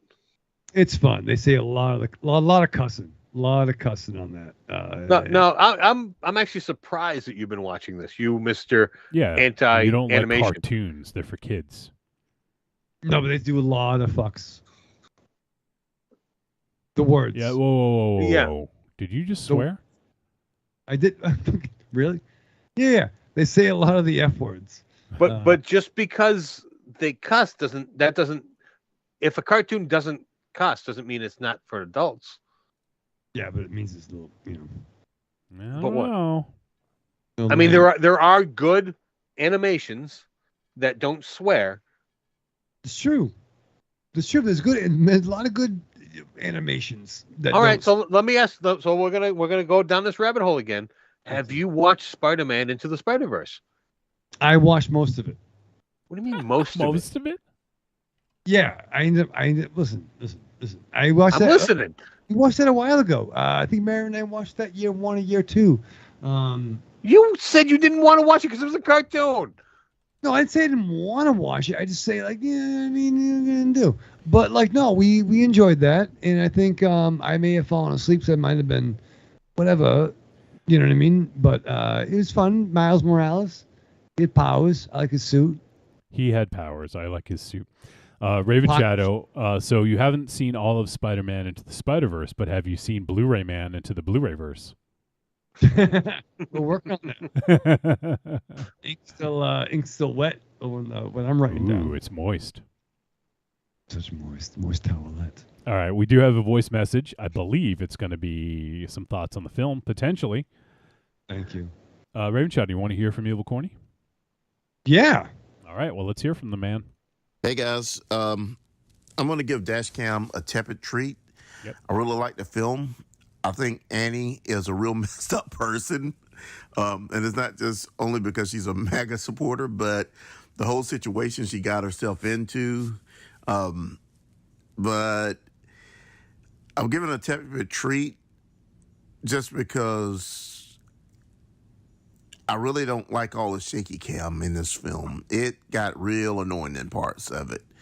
And parts of it I couldn't really see what was going on. And I gave it a second watch, and some of the stuff that was in the chat, a lot of it was just okay. It wasn't anything to really, anything really hilarious, anything. So I felt that was a bit of a waste, even though it was on a live stream. But like I said, I'm giving it a tepid treat. You all have a good one. Evil Corny out. That's interesting. Where it could be argued that a lot of the chat was just spaghetti conversation thrown to the wall with sticks. It'd be interesting if there was more of a dynamic between maybe the regulars of her feed, which I think we can relate to, and the folks who do this silly medium do, to kind of take them along for the ride. And it actually would have been funny. Maybe it would have been funnier if the feed kept going and they just got involved in their own chat. I don't know. I'm not. I mean, I got the feeling that they were like, anytime she made a comment about the chat, that was when I kind of focused on it because I thought that was when something was going to happen there. Yeah. And I was wrong. Like anytime there's nothing behind me, I was like, oh, what's going on in the chat? I mean, I did look at it from time to time, but I felt like when she addressed it, that was when something important was going to be there. And to the best of my knowledge, there was never anything important that happened there. It was just all just filler. And especially when it came back, it seemed like the same. We're back. I'm here. Look who's going. It was just like the same filler chat happened at the beginning when the feed came back. Yeah, which I think after one or two of those times, it would have been more of a punchline. Yeah, I mean, I don't know what a chat looks like when it goes dark and then comes back. That may be the norm. I don't know. Yeah. I mean, I don't know how. I mean, I was at one point I was watching the number climb when the chat came back. I don't know if chats climb that quickly, like live streams. I don't know how they go. I mean, not ours, but hers does. Well, we don't go dark and then come back. But she was throughout most of the movie. She was teetering around the 200 number until shit got real. But when she went dark and came back, those numbers climbed pretty quick. Yeah, they got up into the thousands quick. When shit got real, it got up there. But Yeah. even like through the normal, just like 200, it went dark and then came back on. Like it didn't seem like a stream that people would be like, "Oh, she's on. I gotta watch." Like those numbers just seemed to climb very quickly for a run of the mill, live stream. And we're back to the movie. How did we get back to the movie? It's because Corny. He's so Corny. evil. Damn He's so you, evil. Corny. He brought us back. All right. So, yeah. Let's see. Corny says, I think I'm hilarious in a chat. That stream would have been crunk. I think I'm hilarious in chat. Oh, okay. All right. So, well, that's going to wrap it up, I think, because we ran pretty late tonight. But we did have some interesting discussions. That typically happens. But is there anything else you guys wanted to bring up before we knock off here? I don't think so. We should probably. Yeah, we should go. Why? Where do you gotta go? What are you gonna do? What are you gonna do? It's so important. Why can't you join a cult with me? Wow. I will totally join a cult with you. You think I'm kidding? Exactly. I'm gonna take all of you out. Then we'll join the cult. After you take them out. Yeah. Let me just take them out, and then I'm totally down with joining a cult. Oh man! All right, so let's go around and say goodbye, starting with Aries. All right, goodbye. Come and join my cult. Yeah. All right, Raven Shadow. Cult of fucking Aries. I'm in. And let's not just get twisted. Fuck you, fucking Magna cunts. Magna. There you go. Oh. Yeah. Comes all the way Did you around. get permission to say that? Yeah. No, he just knows that no one's listening anymore. The British version, UK version, Linus pick up the message. Raven Shadow's moving to Grope Cunt Lane. I'm doing that. Linus, come join me in Aries cult. Live fast, love hard, survive with your mask on. Oh, man. All right. So that is going to wrap up the show. We appreciate you guys tuning in for episode 519. We're stepping closer to the 10-year anniversary. It'll be the 28th of July. We hope a lot of you join us live because that would be it's going to be a party. We want to have tons of voice messages. We love you guys always come out in full force when we do this. And, we'd love to hear from you guys. And we'd love to see you live. We'd love to see your chat, not your faces, because we probably won't see your faces, but see your words on the screen and feel your presence, Raven Shadow. All right, so that is going to wrap up the show. We appreciate everyone who tuned in live. We had some lively discussion in the chat room, so we appreciate you guys doing that. And for everyone who sent a voice message, that is One Evil Corny. And, of course, the Patreon supporters. You guys keep us going. We love you. And we'll see you next week with a guest and a mystery movie we'll announce on social media. All right. See you guys then.